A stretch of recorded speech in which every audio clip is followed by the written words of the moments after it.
vous êtes en Europe, Asie, Océanie ou en Amérique, voilà, aujourd'hui c'est très facile d'envoyer de l'argent en Afrique. Tap Send. Tap Send, les moyens les plus faciles pour faire vos transferts en Afrique. Et surtout en République démocratique du Congo et la République du Congo. Vous avez déjà ROCP là. C'est-à-dire, on la maman, papa, mbongo, cousin ou neveu, c'est plus facile aujourd'hui. Tap Send. Télécharge l'application et envoie ton argent sans inquiétude. C'est très rapide et fiable. Ceux qui ont Tindi Mbongo, on a Kinshasa, on a Orange Money, on a M-Pesa, on a Airtel Money. Ceux qui ont numéro à Brazzaville, on a MTN, on a Airtel Money. Utilisez les codes promo Mumbaya et vous aurez droit à 5 € de bonus. Donc ceux qui ont Tindi Mbongo, frais de transfert, les ATO. Bonjour et bienvenue à tous nos abonnés d'AMTV, Africa Mba Télévision, la maison de l'excellence. Bienvenue chez vous, parce que vous avez un bino. Si vous avez tombé dans la vidéo, dans la émission, abonnez-vous massivement. Tout comme sa famille, on dans la maison de l'excellence. Je pense que tu mérites mieux. Et le Gonabino, tu offres la famille au Penza. Derrière la caméra, c'est Glody, mais ça, sur mon plateau, nous avons un analyste. Na artiste, comédien. Bon, imaginer quand une émission est allée, donc soit bloc-notes, soit popcorn, et le de autant la émission na harmonie, et bah que l'émission est en famille parce que vous et les karatés donc zéro bêtise. Ce que je dis mais c'est avec moi peut déjà m'aider à dire bonjour. On commence avec Yafifi Firenze. Bonjour. Bonjour à la Sakil. Maman des étoiles, oui, ça va très bien. Kalandi, mon nom Voilà, bonjour excellent Thierry Mumbaya, le pharaon de la presse. Bonjour Ada Sakena, bonjour Yafifi, bonjour également à Mandeko Toubalanda. Voilà, bonjour Mandeko Toubalanda Biso, bon, nous avons un analyste, nous avons l'intello. Il m'a mon comme c'est mingi boy. Bon, quand on va aller singa tenatiki, nous avons Yafifi, un artiste, comédien bourré de talent, donc nous avons été ma matière. Et au bima si na bebo zo bakarane na ebi le pourquoi pour que tout banda non zo rapa ya fifi tout monde qui ndeko na bino rond sur auquel avec ses potes avec une activité moko na stade Vélodrome na Kitambo et tant qu'artiste comme dit ça que on est numéro la beti plein pour va misère mbaya comme est-ce que comédien da qui on a beti plein. En tout cas d'abord na remercier puis na féliciter pour notre courage parce que je pense avant 2 mois avant le projet, on a habité là à Bissau. Je pense que vous avez un bureau à Dauphin, Mobik ici, a expliqué Bissau que on a Maramboa, je pense après stade d'affaires, je crois. Pour Bissau, tu peux oser, tu es comédien. Pour comédien, tu n'es pas osé, mais tu es balanda à Bissau. On a un salon. Ata et ton mais je vais les faire pour tout ça quand même. On a rassemblé puis tout stade Mobo. Parce que c'est des habitants, on a fait le dôme. Pourquoi pas stade des Martyrs? Ah oui, c'est un très bien comédien tout ça. Baba star dans beaucoup tout stade, ba comédien mutu ba presti pour rassembler ba bien. Pourquoi pas faire la musicien? Et puis tu vas sur la cas bon parce qu'il fallait qu'il y a Abidjan dans ma Villa Maria. Avant la zone déjà dans salle.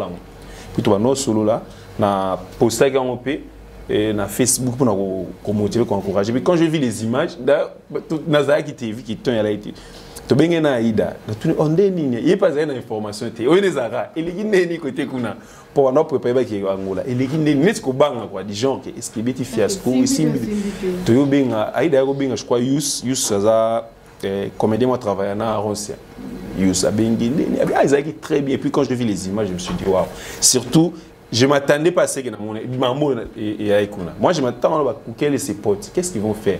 Surtout la partie à faire et en tout cas, je dis, Chaperon, c'est quelqu'un qui réfléchit. Manalo, quoi. Une tête très bien faite, à raisonner la musique, c'est ça. C'est les fruits à moteur qui a osé. Biso Koto, tant que populaire, parce que quand c'est un théâtre populaire, il est plus humoriste. Mais il s'associe à peine à Bissau. Tu vois, peut-être initiative et quand tu as pas populaire par exemple, je me dis ils ont forcé ba tout TV. Quand tu as dans fiston, pourquoi pas ça est sobé au bada na théâtre populaire au badrena peu ba fou les belé. Mais et outil na humoriste et puis il faut pas que bosse na on ça plus ba classe ba humoriste ba français, tu vois un peu. C'était un peu osé. Ba chaque plus basket ni en français. Ah mutu ya ba al, ba Wallonie, est-ce qu'il peut rassembler un peu les grands publics. C'était ça les défis pour Naronsia. Même étant ton solo, mais non.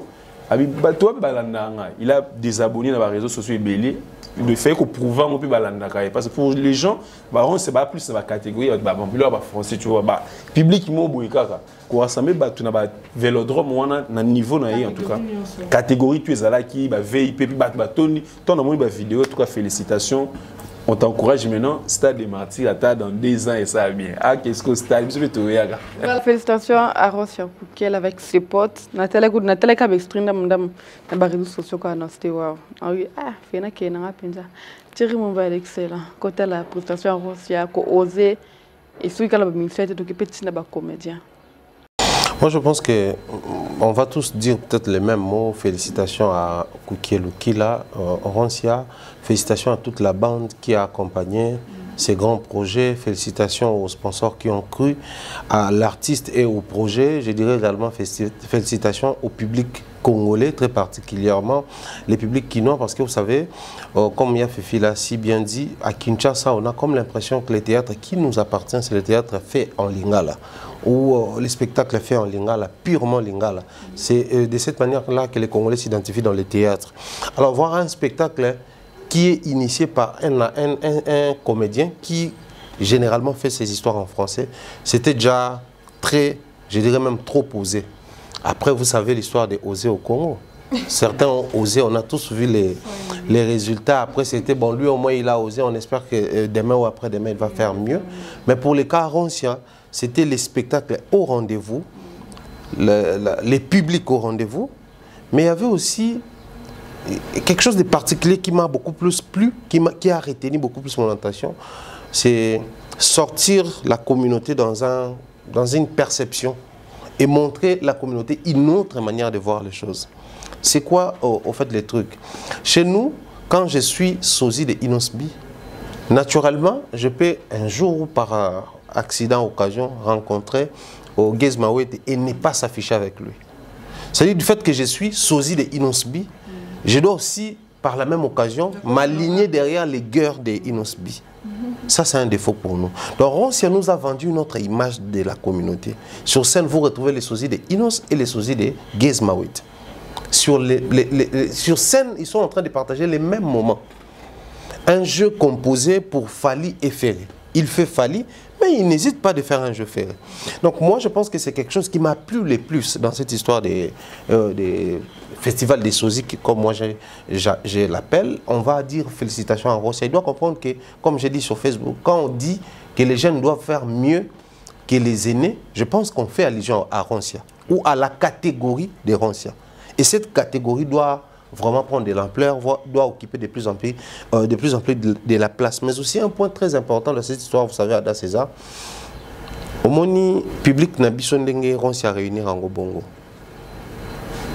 Au mona que ba comédien so ba observer de près ba mona que d'où elle est mingité. D'où elle est mingité. Est-ce que ça est l'autre?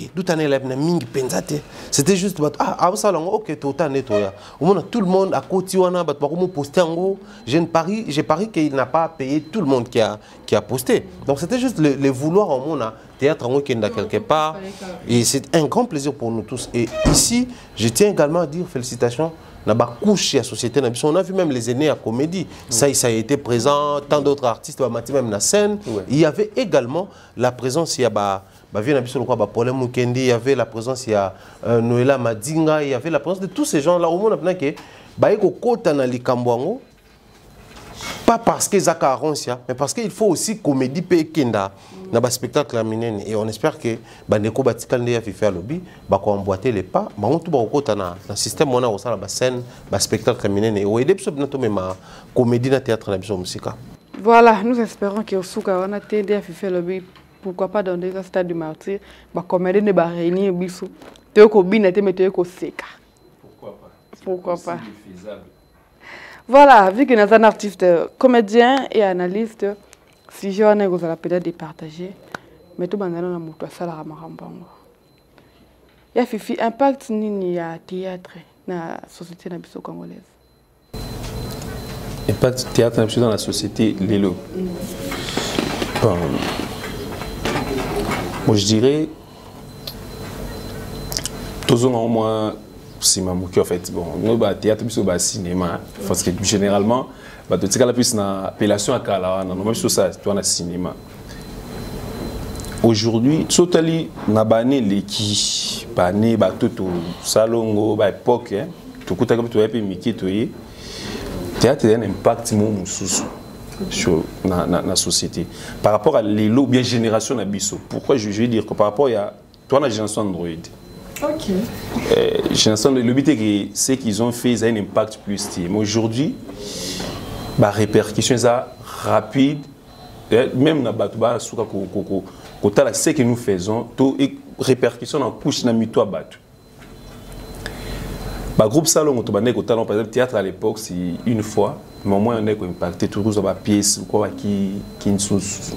les noms de ces pièces, il y a après théâtre, Batouba a retenu au Vanda, après avoir collé la pièce, le lendemain, mais les lots, théâtre, on a réuni, en fait. À l'époque, la chaîne est minité. Au théâtre, s'il après, vous sentez dans le terrain, le lendemain, on a les solos, les bêta, mais ils ont souvent net les lotis. Pourquoi déjà? Parce que par réseaux sociaux, ils sont belés. Le théâtre est comme un peu belé par rapport. À un moment, il y a qui mouillon gauche. Je ne sais pas si c'est lui, parce qu'il n'a pas nité. Il y a un théâtre bien qu'il va tout critiquer négativement, mais au moins théâtre après avoir collé cas à l'époque il a se rappelé période je sais pas dans ma tête dimanche 22h au sentier Kimia na yo tala mais après tant obimisi mutu na balcon parce que nze mo wana betara c'est dit on dirait que tout nous soyo nze mo ko ebeta après le lendemain ta bola muka ba obeta mo li solo wana ngungi asala yiboyaki moi aujourd'hui plus to ki ni to comme na biso na ndenga YouTube mais je na mon ba théâtre ils ont impacté makasi bongo telelo c'est départagé pour moi que tout le monde a impact na biso na société par rapport à mambo belé je pour moi théâtre boekingan bien sûr ba théâtre c'est belé mais tu me dis par exemple les pièces boelekaki hein toyo kango répercussion on a bateau qu'est-ce que va recevoir surtout biso na génération YouTube théâtre ko lekanango tu fais beaucoup de vues ba bataille yango 200K 300K mais après est-ce que et ça je sais pas plus bataille yango libano be bateau news cette communauté na biso peut dire consommer théâtre na biso na YouTube ah ouais ça oui siko oui na habité Pharaon Rota la statistique lilo théâtre il y a YouTube pourquoi non biso au tambola avant il y a l'IT théâtre à YouTube ils aiment battre poto généralement notre na biso mona mutu mo mikili ni bazara aya fifi na ina mono botambola il y a ebio plus mais c'est sans plus cette ba ebioté généralement je pense battre poto mo tout battre on a kini ba yeba na ba bangote c'était les cas ya ba aneleki ba théâtre na biso botamona mutu poto ye ana poto consommer makazi a vraiment un impact belé je le voyais aussi dans ba harmonie na ba Istanbul au coup d'en a tout Belgique, France, on reconnaît trop facilement. C'est-à-dire que plus communauté n'a pas Liban d'État là. Mais contrairement à quatre Zagi Mingité.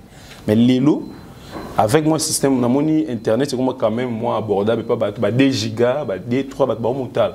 Tout le monde va télé, mais ça peut être montal. Bête le plus moi théâtre, moi il y a YouTube. Ah, na kala qui théâtre, moi et au cas moi na kinpe, les gens vont consommer YouTube, mais je dirais pas qu'ils en ont à 30% au Congo. Okay. Consommation et public et théâtre on a vu sur YouTube qui négocie à 30%. La plupart vraiment dans le côté mingi mais je sais même les émissions où là où il y a bino ça au moins on a plus de consommer les bandes mais néanmoins moi muke comme quota bato et comme quota mais au comparant on a bato poto appelle plus aux autres les bandes qui bato 4A généralement mais impact donc je pense que plus avec YouTube des autres comme moi facilité pour se connecter tu vas nous sentir des répercussions pour TV peut-être qui pas je sais pas mais à part Maboki TV ma théâtre King n'habite ce groupe ni n'attend pas Muyombe gauche groupe of moi qui soit liki au sentir le qui bat maman va arrêter mais ami souhaité c'est parce que YouTube on est là et boumi copatente internet c'est comment t'es dans le monde mal ba théâtre les kana ba chaîne ça ba TNT c'est difficile ba batala oui il y a catégorie de batala ba chaîne ba TNT ils a ébélé mais ba théâtre na les kana ils a pas sur mon balance bonnet ba théâtre ya télé en clair ndetinga na tala kalanga ngo mais skolo epesanga mo passe dani na ko tala ngo lelo faut tala ngo sous semel wana eba na bossa na c'est ça aussi totali lelo et puis à côté là moi YouTube avantage des théâtre côté lelo lobby en une semaine il a 7 épisodes à tali na facilité si samedi déjà à cause ça né lecture ya ba film ni ce côté ma théâtre même sur total na ba TNT ba peut sur espace une fois la semaine et c'est difficile de s'imposer maintenant na théâtre à télé qui a YouTube lelo c'est très difficile de s'imposer na théâtre à télé des qui pour télé à l'époque télé a une facilité au yebana rapidement ou les groupe Niti, groupe Simba, ou Zaki Batoubaïbida qui chaque lundi, je ne sais pas si il y a le lundi, groupe Simba les Kaka. Mercredi c'était. Je sais que je dis, groupe chaîne il a temé les bananes, ils ont compté. Oh qui monte, mais na YouTube ce que facilité monte à yebana rapidement parce que baotali lelo, baotali lobby, bon mais c'est un long ce qu'à l'indice, par exemple, chaîne Mouza n'a moins impact. À l'indice, 4 pièces rapidement. Au moins, moi, ma cambouille, il y a un théâtre, il y a une télé. Voilà, la même question avec Thierry Mombaya, impact et théâtre dans la société Nabiso. Et tant qu'il y a analyste. Pour parler de l'impact et cinéma dans la société Nabiso, il faut déjà commencer par comprendre le cinéma a ça la reflet à la société. C'est-à-dire, on vivre dans la société, on va référer yango. Mais la vidéo, ils ont formellement pour définir cinéma. Alors, quand on prend les reflets, il y a un mot déjà de vivre dans la société. Normalement, la société, il faut s'identifier dans le théâtre. Dans le théâtre, ça s'arrange. Dans le film, couple pezala, dans le film, colia pezala, dans le film, mutupa kene musala. Ça dépend pas là que c'est. Dans la vie normale, il y a un moment où on a fait un moment détente, c'est-à-dire parce que le tableau a représenté, même si vous avez beau un film, alors vous comprenez que Balia qui paie le film. Alors, s'il faut maintenant rentrer dans le sens impact dans la société, si on a la société, normalement, chaque société s'identifie à un film. Voilà pourquoi vous allez vous rendre compte que le film est tout, d'abord, le premier consommateur dans la société. Même les films américains, même les films indiens avec Bollywood et comme il a un impact dans le monde, c'est d'abord les Indiens qui ont boosté ces films-là. Les films congolais, pareil, il y a fait de citer la vieille histoire Nabiso, au total le roi Mwana Tusu, film Lipati, tout ça là, c'était parti comme ça. Les films étaient tournés à la maison, les gens ne sortaient pas dehors. Mais ils ont déjà un impact parce que même dans la maison, il y a image congolais. Maintenant, les films congolais, ils ont un impact dans l'état brut. Mais actuellement, ils ont, en termes de c'est miré dans le film alors qu'il y a des films qui ont continué à révéler parce que biso, tous les placés films congolais, il faut la purement et biso. Et puis, s'il faut se mirer dans les films. Observe nos films actuellement, au monde que la qualité d'image. Et comme il y a une caméra, il y a 4K, ou tel film, au film, on filme en 4K. Au monde a perché côté assisté dans le film. Il y a un film, il y a perché côté dans et assisté. L'action a coupé côté assisté dans le film. Donc, ils ont là que tant soit peu malgré peu de moyens, mais on soit tant au tournant bien. Au monde a pensé que dans le film, Oyo, a joué un rôle tel, dans le film, a joué un rôle opposé dans Wana. Parce que biso que so tali tel acteur, il dit que yé un gentleman, okuna so tali papa, okuna patron, mais le baromi ko inversé, moi ba to baromi peut ça ba multiples facettes.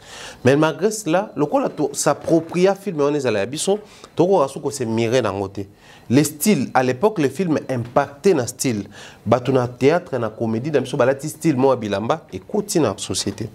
Mais les comme il passe.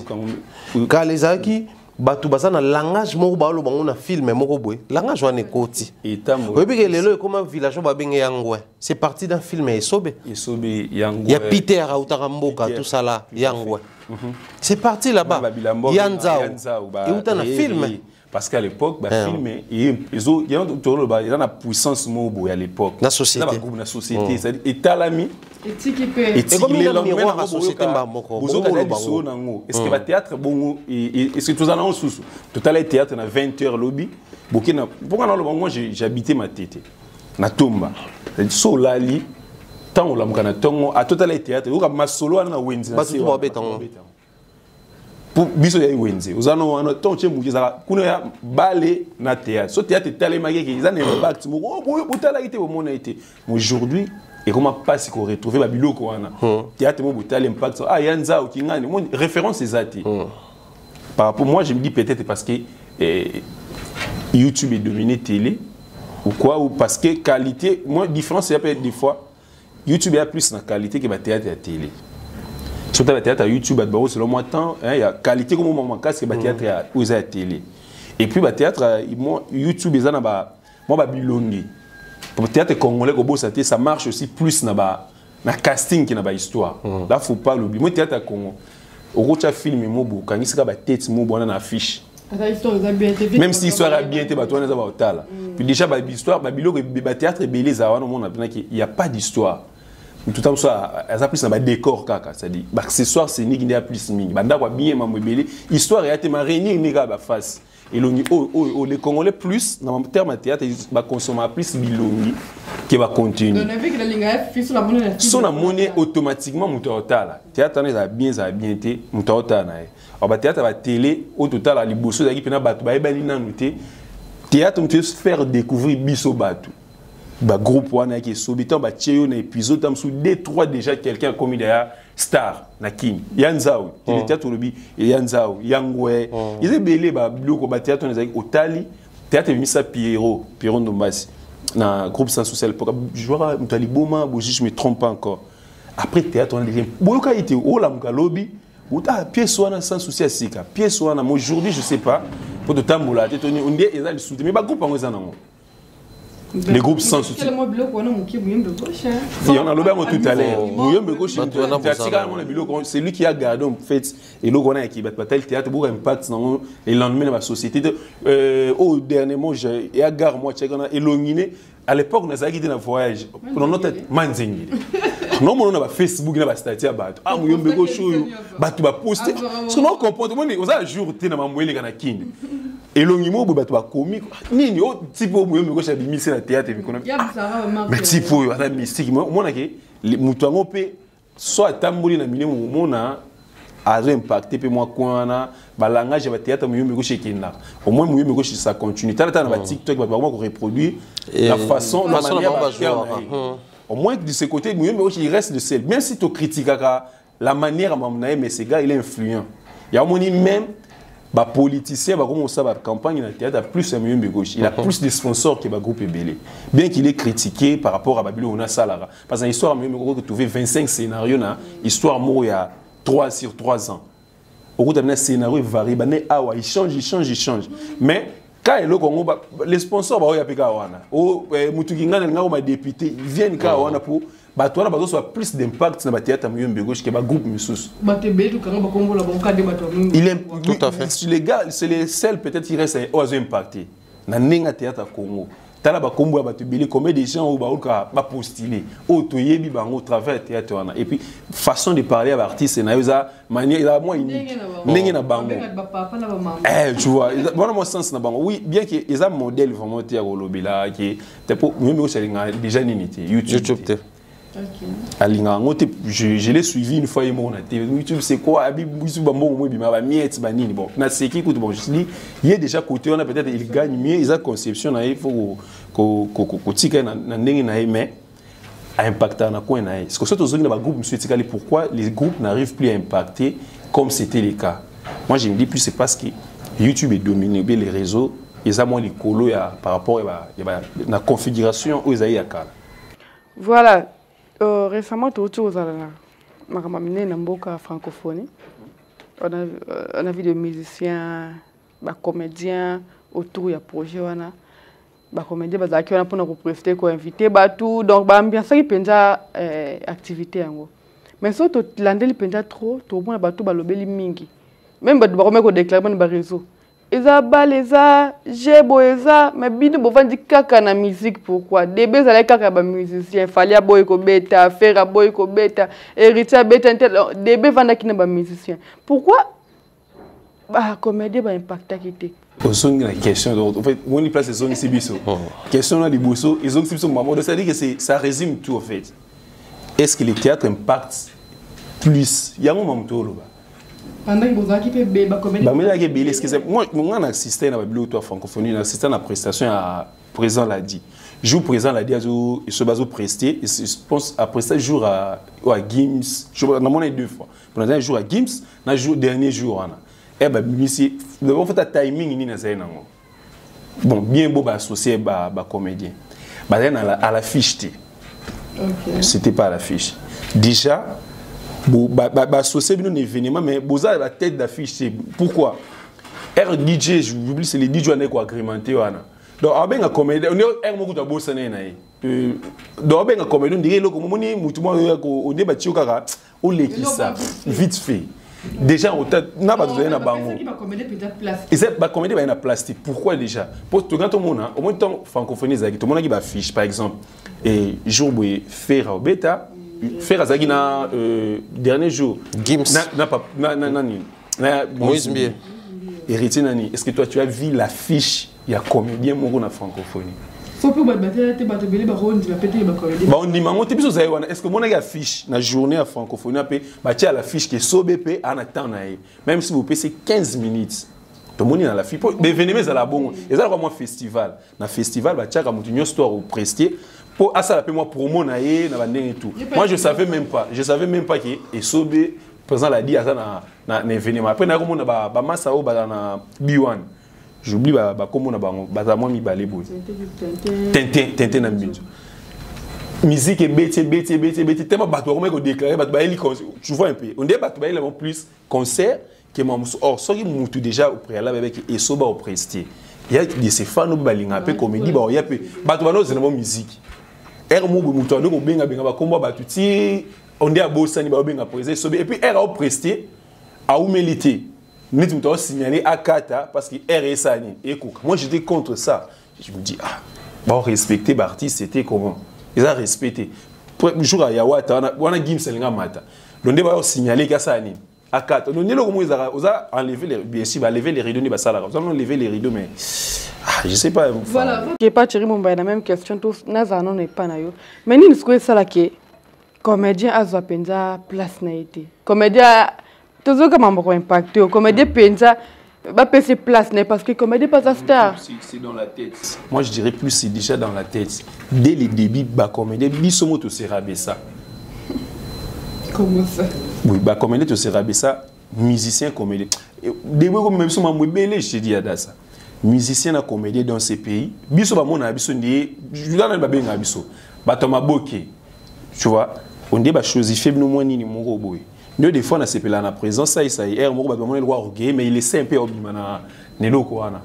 Alors, on a peu place à ça pour comprendre que Naza, place va considérer Fali, président F, victime, musique, Mamoutou, va considérer les comédiens au même niveau, pied d'égalité, comme ça se passe ailleurs, tout le monde là. On le voit tous les lots dans les réseaux sociaux. Il y a tout à l'heure en Hollywood, les Nigériens, et ce sont une différence entre les musiciens et les musiciens. Tout ça, tout s'entend pourquoi ces musiciens on dit kuna na habite eza l'état mutu appelle ça valeur wana tout le monde a un anniversaire ya ba comédien au moins ba musicien tam détoyer yamine ne peut pas sur place déjà départ na mitu na biso ba comédien de biso moto se rabé ça et à kutu mambo belité yana ba mécène mususu mambo même mécène to bois kake musicien ou orchestre moko ngana leki peut-être na ninga faute mais ninga au kabela biso ils ont des différences. Non, mais tu n'as pas pour ils ont la bonne par rapport à quoi? Je m'étais un musicien ou orchestre moi qui a mouqué mais aïemba. Bah au Kabila biso tu ne sais la mon bongo va pesier na o va pesinga de butu na moi. Mais va non raisonner. Pourquoi? Pourquoi il faut belé? Pourquoi on va dans mais en termes d'impact dans mon sunde to lobby na ninga libanda moi je peux avoir plus d'impact que ces musiciens na musicien à orchestre. Orchestre peut y avoir des mots sur une unité. Orchestre c'est normal. Mais tu es placé moi il va cabeli belé. On dit bah biso moko ouais tout c'est chosifié déjà et vana na mitou du coup même bisika ya contrat. Moi par exemple une francophonie wana. Au cas comédien beaucoup peut boycotter n'entend monique na ba contrôle peut-être ba pied au senti que place nous ezate. Tu peux dire oui je me retire de ça. Et ni ça peut bien harmonie. Par exemple, nous botier, par exemple, dans la prestation de 15 minutes, mais vous savez, il y a une promotion. Parce que la francophonie a sa promotion à l'artiste et au presté. La francophonie a fait la promotion à la musicien, tout le monde la journée telle, c'est héritier, c'est X, va au bêta. Tout le monde a la télévision, isolée. Ça va valoriser les comédiens. Quand on a même sport, les amis, un jour où on est au bêta, tout le monde peut sport, il y a comédien. Tu vois un peu ce que je veux dire. Au moment où il y a comédien, voilà, c'est déjà le départ donc. Le premier gouvernement, mon papa. C'est à boire et à manger. So lelo baby, ça chanson patriotique. Mbongo et bimakuta musique, na bossa la pièce moko boy patriotique na ba comédie. Au moins ils appellent quand des monter. Biso mo so do mo zo place na biso ya comme pesa kilo ana. Au moins ni bilo mo so za ki to bana ko boycotter peut-être le mo oh.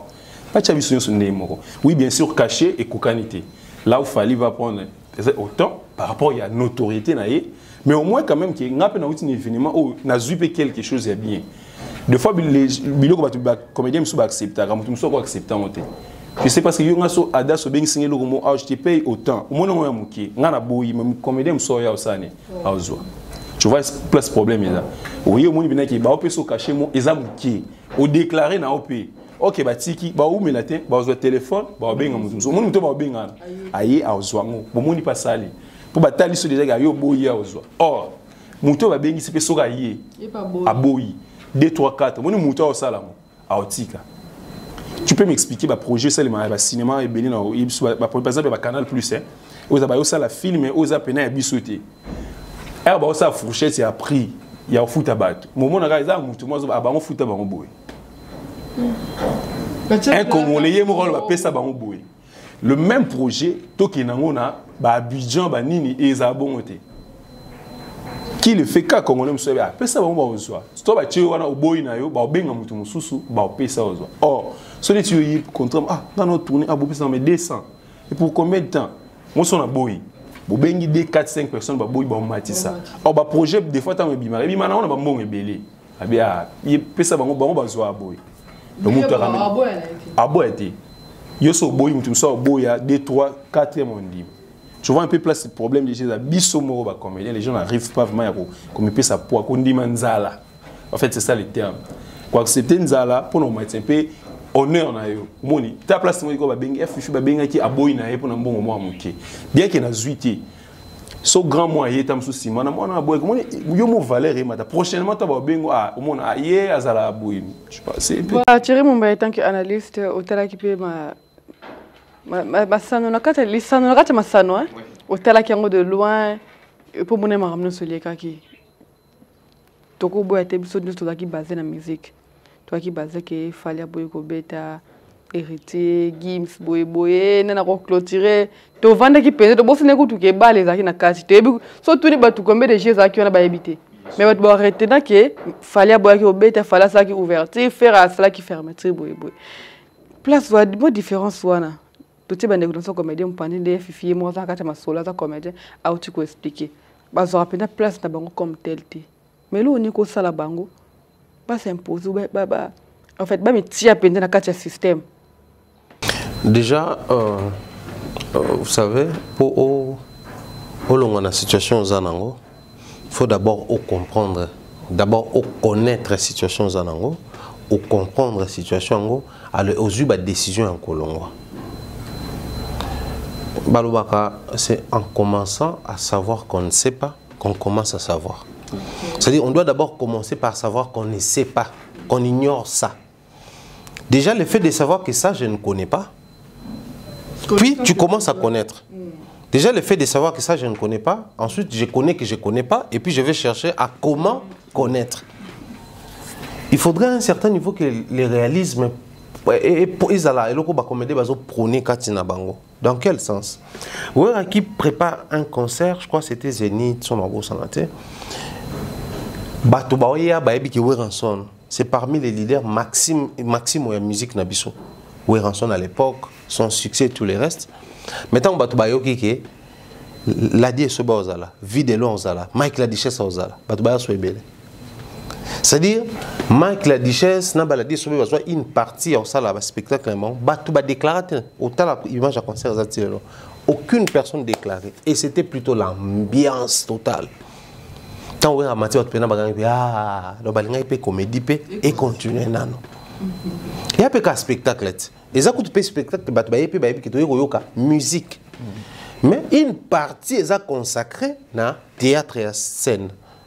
Maintenant, on a mati, mon colo musique a mati, déclaré faire théâtre et comédie continuer dans le monde. C'est parce que ces artistes, en partant en Europe, déjà dans Moutou, si on nous donne 10 minutes, il faudrait que ces 10 minutes soient utilisées au maximum. Je me rappelle Binafilé qui signe un contrat, d'ailleurs j'ai dit bien de bonnes choses comme ça, Binafilé, qui signe un contrat avec FBT de papa Paul Fiki pour l'empêcher Mbo et maman Nathalie. Nous avons mettre des cérémonies à soirée. Il fallait qu'il y ait spéciale répétition, tout ça là. Il y avait Aïda, il y avait Vie de loin, il y avait, comment dire, Venabiso Adolphe, comment il s'appelle, Pakaloui, bon tout. Mais je t'ai dit, tu bannis la musique, tu présenter FBT, FBT, tu parole, tu comédien, Mata. C'était le seul moment où tout le monde dans la salle a compris c'est quoi FBT.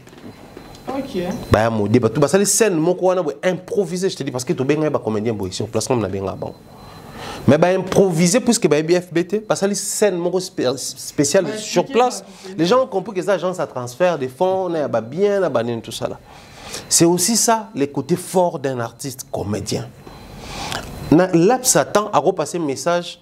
Tout le monde a une campagne de vaccination, une campagne de protéger tout ça là, une campagne de insalubrité, une campagne de préserver Banzela Nabiso. Tu es à mon gafou là, aux autres vers Rompangaba. Pour vous parler de comment le secteur Anaba bat et l'Anzelo batongé le bango bâti photo Aïda. Tu passes, tu es braqué sur Aïda, mais tu vois les messages. Difficile avec les musiciens. Pour la francophonie, mais tout qui est même en termes, il y a des géris, il y a des grandes marques, il y a des écoles, des réseaux. Pourquoi comme il y a des comédiens? Les comédiens doivent d'abord prendre conscience. On vous laisse quelques minutes, oui. Ils pour les musiciens, oui. Mais quand même musicien, on peut na concert na bango ba memi bino bo impact. Je te dis à l'époque passage à Baïsobé na Potuzara très remarquable. Et qui a créé même révolution dans mito ça créé la polémique, les gens parlaient na concert à Ouira ma bête les solos ya ba comédie ba keden na poto. Et moi aujourd'hui je crois les comédiens doivent apprendre à profiter na ba moment nyon se pointer devant bango. Sur 5 minutes, c'est remarquable. D'ailleurs, la spécialité côté pourquoi? Parce que dans un film, ils ont un rôle principal, ils ont un second rôle, et même un rôle figurant. Mais sur le film, il y a un presse à New York. Ils ont une scène où tout le monde parti, tant de chance. À figurer à la place, on retrouve sur un film. Tant de chance! Ils ont un rôle moko. Eddie Murphy a une agence. Comment camarade Eddie Murphy a Semi a une agence pour passer un bon na Zamunda. Na Western Union. La dame on a mon à place wana. Mais tu vas quand place wana parce que tant on sait à tout le monde on a pour un royaume tel dans un roi. Pourquoi pas autant de millions? Ça dit à montant la dame a proposé au collègue. Donc il y a pas ça notre carnet na film wana. Mais ils ont kaka figurer et puis les cannes. Il y a même n'habité sur Tobin en même second rôle. Donc c'est comme pour dire à figurer car les cannes. Mais tu calbisson à moutou. Donc comédien normalement il faut y que si on me donne on a 1 heure mais moi on me donne 10 minutes, je peux frapper pendant ces 10 minutes. Mais le problème aussi quand tu na bakata événement pour tous ça wana. Le événement ba eli binoté. Au ce qui se passe. Toi, tu as une passion aussi, la musicien, le moment où tu es comédien. Comme tu me pourquoi? Parce que peut-être au préalable, tu es presté. Moi, je l'ai dit, techno, comédien. Les gens savaient déjà qu'il est comédien. D'ailleurs, ils préparaient. Il y a une idée qu'il est comédien. Est-ce que dans la francophonie, les solos comédien, qui est dans le jour de la prestation, la nuit. Dans la nuit francophonie, comédien, presté. dans mon sport on a plus de sport il y a musiciens na RTNC. D'ailleurs le sport il a fallu à les 6 à boycotter mais maintenant continuer à les quand même après. Pour que c'est batika qui est-ce que dans un moment disait qu'est-ce qui manquait si vraiment batia ba passer ba combien de places na ba on est venu pour faire on a pas plus que masse bon ça sera compliqué. Oyoza plus grand mais batou tendance plus ba les musique.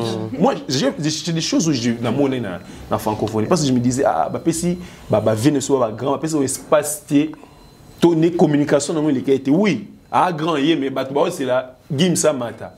Les gens s'impatientaient par rapport à temps. Au moment où ça speech a benga, il y a un matin. Tu vois, c'est ça. Commentaire de monsieur Mima, ça la boue. Pour valeur de la monnaie qui pèse à ma iming.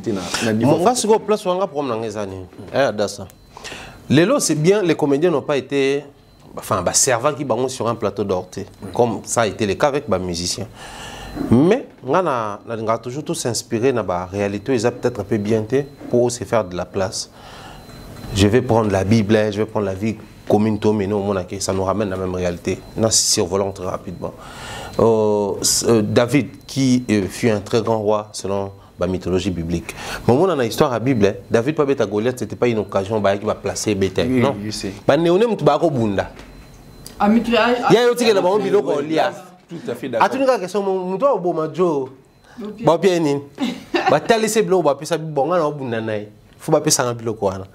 Ah, pas nous, mais oh, ça la cam, tout n'est ça la bien dans la famille, bah empêcher, bah là, bah armée, bah dans les besoins, quand les besoins se présentent, c'est en ce moment-là, tout le cas, qu'on pallier nango. Habiter bah armée, on a mené pesé, on a moi, que bolon la nango, on a bunane nanga, tant à bomier et pessier déjà quota. Et à profiter na quota on a, à comment que même qu'au bundana, à comme militaire, plus au bunda. Peuple a comment comparer. Saoul a bomi 1000, mais David a bomi 100 000. Saoul, roi. Mais comment comparer, jeune moi à coup de formité. Na roi. Roi écoute même jalousie. Ah, Pécho aïe, mais c'est un moment, Pécho photo bomay. Abandon triqué. C'est-à-dire, plus au jour espace, on va profiter. Je rêvais même la vie humaine. Au début, je n'ai qu'à fallu au ma formule 7, je crois. Ils ont écrit mon coin des alaka. Il a fallu qu'on y en a des ozobi na nesika moko. Ça par exemple, ils appellent moi cadence en général kango. Mais Paolo standard pas au espace wana. J'étais là les jours de la répétition. Fallait aussi pour toi après confinement quand on est musicien, bah ekin. Répétition, il faut à jauger bateau batika dans kin ba travail ou pas. Et puis équipe ba na poto est-ce que pour le bon travail, il y a bien ou pas parce que ba kana tourner. Donc ba on na kin ba mata bah tout comment va proposer pour faut générer que ça. En réalité, générer que bateau on c'est qui a fait l'Itaïzone. Paolo standard a mati voix et bimano bien te. Et puis bateau déjà ba yo kada ba cri ya boloké ba yo kada ba cri atango fort yé ba on monika ka embrier bateau. Imaginez qu'à boire mbala souka, ils ont un libre parcours. Tous les généraux qui bimi à boire quitter. Mais tant on boire on a bateau ba déclarer ah kitani. Mais insistance naïe à se saisir dans le moment où il s'allie na cri. Na danse babi na yemo muta salon sur place. Donc il a créé même une danse pour le roi Osa blague pour attirer attention à bateau. Tant on attire attention à bateau et tout est parti de là. Moi je pense que les comédiens doivent aussi faire pareil. Vous avez la malchance de ne pas être servi de bolinga. Mais les peu de minutes au bapesio, il faut marquer en gros. Même s'adapter, quoi adapter quand la comédie on a musique. Tu peux passer un grand message sur scène. Donc on a problème dans les les comédiens, bapesio en place des choix. Mais place au bapesio aux commissions importantes, aux commissions en place des choix, et que l'on a besoin d'un système. Et au sein de peut-être dans la prochaine organisation, nous va comprendre que tout PC en place, mais t'as les locaux basali.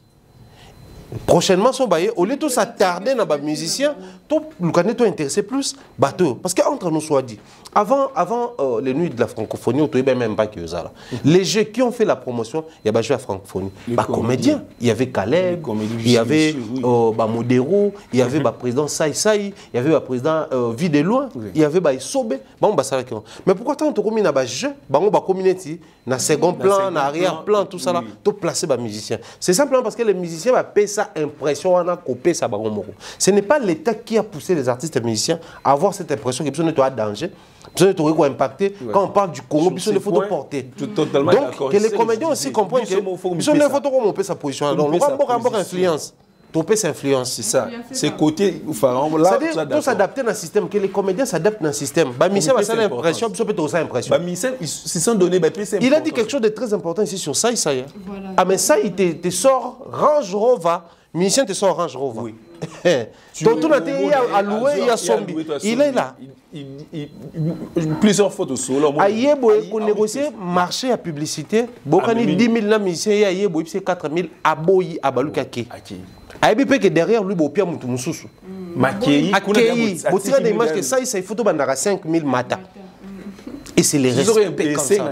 Parce que la sponsor, il y a boy. Ceux qui ont des Sénégalais, vous obligez de rappeler. Tu vois place un peu. Donc, tant que comédien va comprendre que l'unicité est dans le secteur na bango. Et là au moment où bango faut pas ça la musicien encore ça la monter. Ba comment quoi imposer. OK. C'est clair. Biso morom tu me payes ça, c'est ce que je dis. Bah si autant au boui quand tu refuses pas. Donc faut ba comédien beaucoup me comité ta chère. Comme il faut tu vois, faut se faire bah ministère va mettre bah cette impression tu sais les lobes pharaon l'homme sur le bâti aujourd'hui la musique et comédie ça mieux que la musique à part grand par exemple les lobes mais impact c'est à francophonie ça trop barana DT ça va juste fallait faire parce qu'il draine le monde na bango tout le monde peut-être sur héritier ba tout misusu ba homme souhaitikali aujourd'hui les comédiens tout est comme plus ou bien tout l'anama plus que les musiciens par rapport à temps les lobes. La musique n'a pas peut-être concert boycotter mais biso toi la boycotter tout ça partout tout ça présent tout ça mais s'il faut tiens le standing à vibrer les musiciens sont toujours mieux que biso. Comment moi je peux comprendre artiste et moi musicien abandonné les lobby mais tu vois vie à mener que les gars moto on a 15 ans de vie à et puis on a tourné trop et tu sais pas problème tout ça on a ma famille ils ont mambo vous avez 5 ans par rapport à la visibilité. Nous, c'est quand même. Biso bat basenga biso mbongo. Ah, si notre si mon ana monté te dit, natala yo na TV. Oh. Tu vois un peu te dit ah mais yo mon otalo mikolo trop. Vous avez 5 ans mbongo par rapport à nenga mono mingi na TV te dit mais yo mon otalo belé bo na TV vraiment yo ko sanga mbongo. Tu vois un peu. Mais mutongo lo ba pe il peut se faire que na zana na pe na mbongo te. Na tourner ba théâtre pe les cas il y a 3 mois ni nous lila on peut mon bon les cas mais tellement mon total en 3 bika qui ah illuminer de l'équipe oui c'est de l'argent. Comment on va faire maintenant pour tout gagner un bongo na simama mbwana est-ce que tu as droit na biso za la les théâtres les par exemple na télé boui est-ce que laisse tomber tu senga ba bongo ba sokoda ma so tu ki suma mbwana il y a boire et manger à relever ta ngai. Voilà. Mambo cinéma na biso makambo ngati njenjunga nganga mbozala kaka so petit peu de kota voilà tout le monde récupère ce salamina si je me trompe pas Rosina camerounaise tout le monde ici la tourner na Nigeria tout le monde grâce pe ba filmer na était ami na Gomez et tout mais biso apparemment oui question ba corole de yani ici la anglais on le va bien grâce wana anglais peut-être que les gars mais tout le monde va Cameroun va yambi Rosine na bango ba sel tem souper na promotion parce ba bete à tourner na Nigeria batalier biso to te ka musique en fait théâtre na biso ndeni libanda Thierry Mombaya. Après Ada ça il suffit de faire 2-3 pays même cas Afrique. Tu comprends que c'est l'homme congolais qui attire l'Afrique, l'humain congolais. Okay. Tu arrives quelque part sur le boza congolais, déjà, bah, on va comprendre. Pour l'Afrique, les Congolais, c'est un mystère en fait. Cause à Congolais, on a des particuliers, pour l'Afrique, les Congolais, c'est un gars ou une personne très propre. Congolais, c'est galant. Un Congolais, c'est-à-dire qu'il y a un mot pour draguer la femme. Les Congolais sont en attention. Moi, c'est Congolais, c'est rarement inaperçu. C'est l'image que les Congolais appellent ça dans mon kill. Ça, je peux le dire souvent dans les pays africains, c'est ce que je vois. Que ce soit en Afrique centrale, que ce soit en Afrique de l'Ouest. C'est l'image que nous avons donnée. Et cette image-là est accompagnable sur le Mamouébélé. L'Ivoirien a façonné Abidjan parce qu'il s'est inspiré de Kinshasa. Une ville chaude, une ville où ça bouge à tout moment, une ville où tout est mouvementé, une ville où les gens donnent de l'impression. Parce que la capitale est à Yamoussoukro, et ça Abidjan. Ok, mais plus de place. Mais parce que la façon culturellement le roi Kinshasa. Créer une attitude, comment ça parle d'Abidjan, ça bouge, ça, Abidjan ça fait ça. Mais quand on dit Kinshasa, c'est la capitale. Mais la capitale politique est à Yamoussoukro. Je crois que Abidjan est la capitale économique ou le moins bon. Vous avez l'impression qu'il a fait ça. Maintenant, sur ton côté, en termes de Kinois face à l'étranger ou quand Kinois collabore avec l'étranger, notre défaut, on a caca comédien. Mais notre défaut dans la communauté, tout se départage. Pourquoi c'est Gomez et non pourquoi c'est Irsil et non moi? Pourquoi c'est Grâce et non moi? Irsil qui part là-bas pour jouer, les informations circulent comme quoi les Congolais ont écrit à Chinedou pour dire que non, il fallait inviter tac, tac, tac. Pourquoi Irsil? Tac, tac, tac, allait faire mieux que Irsil. Maintenant, quand vous faites ça, et ils vont dire quoi? Les Congolais. Ils ne vont pas dire que les groupes de gens qui soutiennent X ou Y. J'ai dit tantôt, tu mitais qu'à Congolais de manière générale. Et Batouana, Bazorabiso Congolais de manière générale. Mais même au Cameroun, il y a aussi ces disputes à la paix, différents à la paix, appartenance à la paix. On a vu, même Diane Bouli, la paix Rosine. Diane Bouli, c'est vrai, elle est en Côte d'Ivoire, mais c'est une Camerounaise. Non, même entre commentaires, tu comprends que certains Camerounais et Camerounaises ne sont pas aussi d'accord avec Dan et Rosine. Mais ça reste comme ça pour Nabango. Quand il faut exporter, il veille à ce que la communauté ne pas soutenir. Surtout à l'interne, tout se déchirer comme on en a l'habitude. Ce qui manque chez nous, Angoana. Mais aussi la place que nous donnons lorsque l'un de nous a sali un pas de plus. Tout bien un pas de plus. Je m'explique. Aujourd'hui, c'est Gomez qui invite Bande Konae. Baya kokota na circuit nigérien. Ils ont les chaînes YouTube, mais chaînes YouTube sont beaucoup plus consommées par les anglophones consommateurs et en Hollywood. À peine, tant que Mimi va irser les autres, bisopé ba francophone, congolais net comme ça. Mais au départ, c'est une chaîne YouTube consommée par les consommateurs de Hollywood. Donc, ça soit bateau bata la chaîne ya Jackie Apia, bateau bata la chaîne ya Gomez, pour na bango ba consommateur ya ba projet Hollywood. La preuve, pour jouer là-bas, ils ont structuré au point qu'il faut avoir une carte qui t'identifie pour les comptes de Hollywood. Comme ça, quand il faut percevoir les droits et pas il y a Gomez et Kenda dans le fonctionnement en Hollywood. Et Hollywood qui s'affilie avec la société de droit d'auteur, qui s'affilie avec le ministère de la Culture et Arts, il y a Nigeria. Quand vous entrez dans une zone où il y a structuration, sortez avec quelque chose de... Mais ne salissez pas l'image de ceux qui sont partis là-bas. Voilà pourquoi moi, dans la communauté, aujourd'hui, on s'est démerdé pendant plusieurs années pour tout le monde comprendre comment est-ce que les Nigériens font. Vous savez, là, une fois, dans un avion, il y a... On travaille en Éthiopie, Ferroé, Babango. Et à moi, je l'Afrique, sur le Éthiopien, Bamati Okuna. Ils ont Askai. Askai. Bango, quand on a route, ça va tout seul, volonté na bango. Bitambola tamba, comme ça, au Nigeria, pas besoin ceux qui panne, ceux qui problème, on est obligé tout là en Nigeria. Tout ça 2 jours en Nigeria. Et na 2 jours wana, tout ça qui na Abuja. Bah, ça a possibilité de circuler, bah, ça a hôtel, na compte il y a Éthiopien. Bah, même si on a un site, on a un site en Hollywood. Mais je te dis pas. Mais Irsil était parti là-bas. On a vu une fois-ci, là même dans Nigeria, qu'il y a un Gomez, un frère, on a appelé ça anglais, cours anglais dans Kali, comment il s'appelle? Gatsby. On a vu Irsil là-bas, on a vu Grâce là-bas. Mais est-ce que la communauté s'est déjà posé la question, ni Bandegwana Baye Nango pour adapter moyennement la comédie dans Bisso? Sur télévision peut-être trop frappé, on peut dans ma belé autoébi. Mais on va frapper parce qu'ils sont organisés. Mais toi, on a qui place aux organisés, discours on a besoin ça. Ah, ils ont loi grave. Ils ont un bloc bon il y a Linda comme toi ça SB les qui n'angoye. Ah, ils ont un bloc moi Linda et ça là. D'ailleurs Bella et les qui n'angoye. Et les qui est peut-être la communauté n'abisso. Mais en dehors de nos frontières, quel est l'impact? Moi, je prends et le la collaboration, le featuring. Au moins, il fallait à ça la collaboration avec mission l'équipe on a succès. Mais si tu pars vérifier dans ces pays-là, ils te diront que ils ont peut-être un moi moko mi balé misato qui ont découvert Fally grâce à Nzembo. Ils ont na batum susu o biso to découvrir grâce à collaboration à Sali na musicien na biso Fally.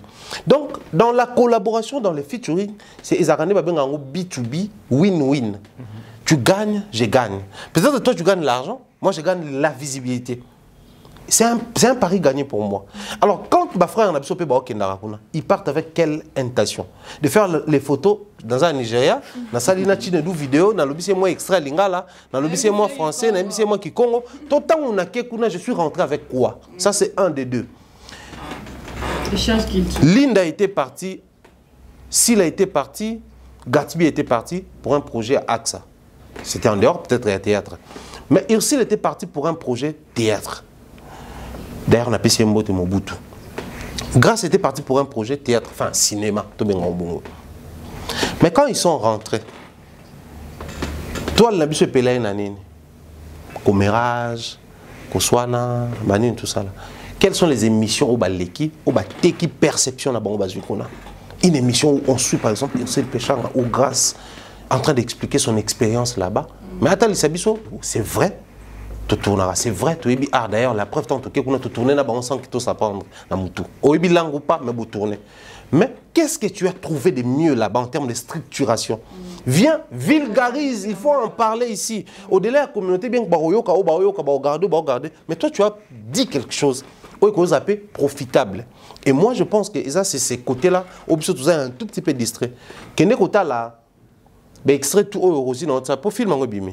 Aotsa mikolo na page nae na ba Facebook, Instagram, ton na ba story nae. Au moins que batuming bazo revenir sur quel a été ton, enfin explique-nous cette expérience que tu as fait chez les anglophones. Non, même Bango Baza un peu avancé que en termes de visibilité continentale, mais Baza non nous au monde na ba Nigeria très développé. Mais biso awa tout le monde na ba Nigeria on ga ya na ngelo. Voilà pourquoi dans to 8 ans au luka tout ka bande kwana, tout fan ça même na ba kit ça be émission, tout na bango expérience on est les candidats. Quelles sont les différences que tu fais? Longo l'appartenance du fait que tu es congolais, mais dis-nous sincèrement. Moi je le dis comme ça, quand je suis à Brazzaville ou à Pointe-Noire, sur la zone de émission na salle à jeter. J'ai dit tout aux jeunes, l'équipe surtout sous 5-10 ans, to lali. C'est pour éveiller et réveiller la communauté. Aujourd'hui, ça parle coupé décalé. Mais qui est le grand leader à couper décalé? Akoufa déjà, dit Arafat. Mais Bango va faire en sorte que la commission de la société va impacter Vanyoana. Au-delà de l'appartenance à Bango, vous trouvez toujours plaque Bango tous ensemble va tourner. Et moi, je pense, c'est ce qui nous manque dans Bandeko pour travailler dans Hollywood. Savoir qu'ils ont quelque chose de bien à vous. Mais le Bango a été. Mais c'est moi je dirais partager communauté. Ma résumé rapidement Pharaon. Trois points ma communauté. Communauté Nabiso. Aujourd'hui, les gens veulent plus entendre où il y a ligne. En fait, au moins les moutons déjà ligne à côté. Qu'est-ce que soit Mamwabi ou Lobaya ligne à côté. Aujourd'hui, les Camerounais, ils sont déchirants en interne, mais pas en externe. Lélo, pour toi avant, moi je l'ai dit à chaque fois, cinéma congolais, pour toi évoluer, tu es obligé de savoir genre de collaboration. Tout à fait. C'est ce qu'ont fait les Tanzaniens dans l'époque. Les Tanzaniens, les Nigériens qui sont voilés fastés. Bazal Nollywood déjà les colo high level. Toi niveau mon côté Kenya déjà. La preuve sur côté Netflix en Afrique, dans les films africains, on va 80%, même 90% de films c'est Netflix est basé maintenant là-bas. Il y a des productions originales Netflix. Oh non, ils ont été. Tu vois. Pour arriver à niveau des animés, il faut au là. Tanzanie ils l'ont fait. Après, tout le monde s'est intéressé au cinéma tanzanien à l'époque. Je l'ai vu aussi au Kenya. Bien que le cinéma Kenya total, mais dans Nairobi, dans une série locale, acteur nigérien na kati. Bien sûr, langue est facilité. Ah mais bateau déjà, on comprend le mot. Pourquoi ba ça nigérien et aider bango déjà na sous-région na bango ba mata. To vanda to la mukalo biso moni cinéma ba Kenya est avancé. Ah, bon, tu as vu ce que tu as en retard. Aujourd'hui, les Camerounais, on a pourquoi que sa promotion, il y a film, il y a Rosine, dans Netflix, les Camerounais, quand même, il film affiche, j'oublie le nom, il y a film, c'est film, ils sont en collaboration avec les Nigériens. Pourquoi ils vont vers les Nigériens? Nigeria, c'est un mati place. C'est ce que nous, cinéma, qu'on fait comprendre. Les lots. Tu comprends comment l'industrie des jeux à la nangote. Oh, les lots, les décideurs, les gens, tu vas dire, Matissa, par exemple, XY. Pourquoi ça la unanimité dans la communauté? Tant que vous jouez, les commentaires sont des sexes. J'ai tellement anglais. Oui, bien sûr que oui, mais ils ont apporté expérience artistique, artiste. Na tourné déjà, il y a la caméra qui est impressionnée. Mais organisation, comment est-ce qu'ils font? Qu'est-ce qu'ils font que film ils ont impacté plus que Abisso. Est-ce la langue? Tu vois, est-ce que c'est la langue qui fait en sorte qu'il est impacté ou bien structuration, forme va représenter loco. Tu vois comment le film a impacté dans la société chinoise. On dit le président Nabiso Moka, à cause de en une grande partie, au PC la réponse dans la question Niboso. Pourquoi tu impactes à Pesouti? C'est à cause aussi de la film nigérien. Voilà une partie à réponse. Il y a Liboso, pourquoi les théâtres ont impacté? Aujourd'hui, les films nigériens impactent sur tous les plans. La construction les gens rivaliser plus comment s'inspirer dans Abuja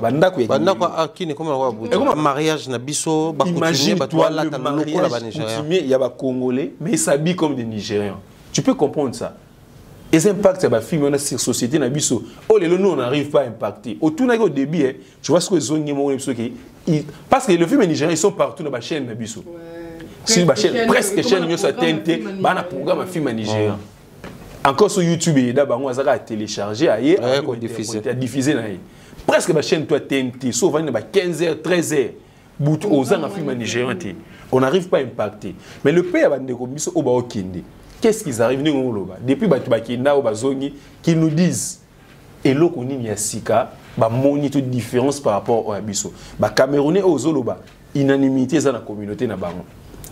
Bazo partager sœur na bango ou à côté de Nollywood pour la probable approche. Ils sont plus proches de Nollywood que Bisso. Mais il y a un impact Nollywood des anango. Nollywood c'est des salles. Nollywood des anango va filmer. Le cinéma nigérien d'abord c'est des salles. Au bout de filmer. Plus de d'abord c'est un nombre d'états banango. Chaque état ba na ba salle. Tu vas voir un film qui sort et banina nous vend na ba salle. C'est toutes les salles ba salle et côté simbongo tu vois. Les anango structurés au lieu des alara. Donc un film qui sort d'abord na ba salle. Et quand ils sont bons, on a box office. Donc, le film est déjà bimi quand même, qu'il la première semaine, et ils sont d'abord dans le système. Tous nos films, et ceux qu'on a YouTube. À part le grand projet, M. Yaka. Le film, tout ça, la semaine passée, monter chaud, et côté bimi, et puis l'équipe. Est-ce qu'ils ont impacté? C'est ça le problème aussi. Pourquoi? Tous ont produit beaucoup, mais on n'arrive pas à impacter. Pourquoi? Ça va nous demander. Chaque jour, film à Sikekotara. Donc, au rose à l'anzala, on a film à Congolais. Les lots, on a chaîne notée, chaîne qui gagne au talent. À 17 euros, on a 10 chaînes diffusées, on a film au talent. Mais pourquoi on n'arrive pas à impacter? Pourquoi tu as comme un riche pégaté? Il faut se demander, mais non, il faut tourner, mais pour tourner, il faut en carte. C'est-à-dire qu'il y a encore un côté. Caméraman est glodi, à la musique, à côté, mamoro, à travailler. Même ces caméramans au monde va travailler pour Nollywood, ils ont filé dans la structure na bango. Et ça la musique un réalisateur au mucha au banda wa pour ça là wa. Au monde que les gens s'attardent plus dans la polémique, qui aussi la promotion proprement dit il y a un film. Dans la mission il y a une polémique, il y a concernant le bilo quoi. Ils ont là donc futilité on dirait ça na niveau niveau sur la communauté na biso. Est-ce le problème c'est la communauté ou c'est nous? Au moins, plus qu'il y a une communauté, plus dans la bêtise. Communauté, on a un niveau politique, au coup, tu as même toujours décrit.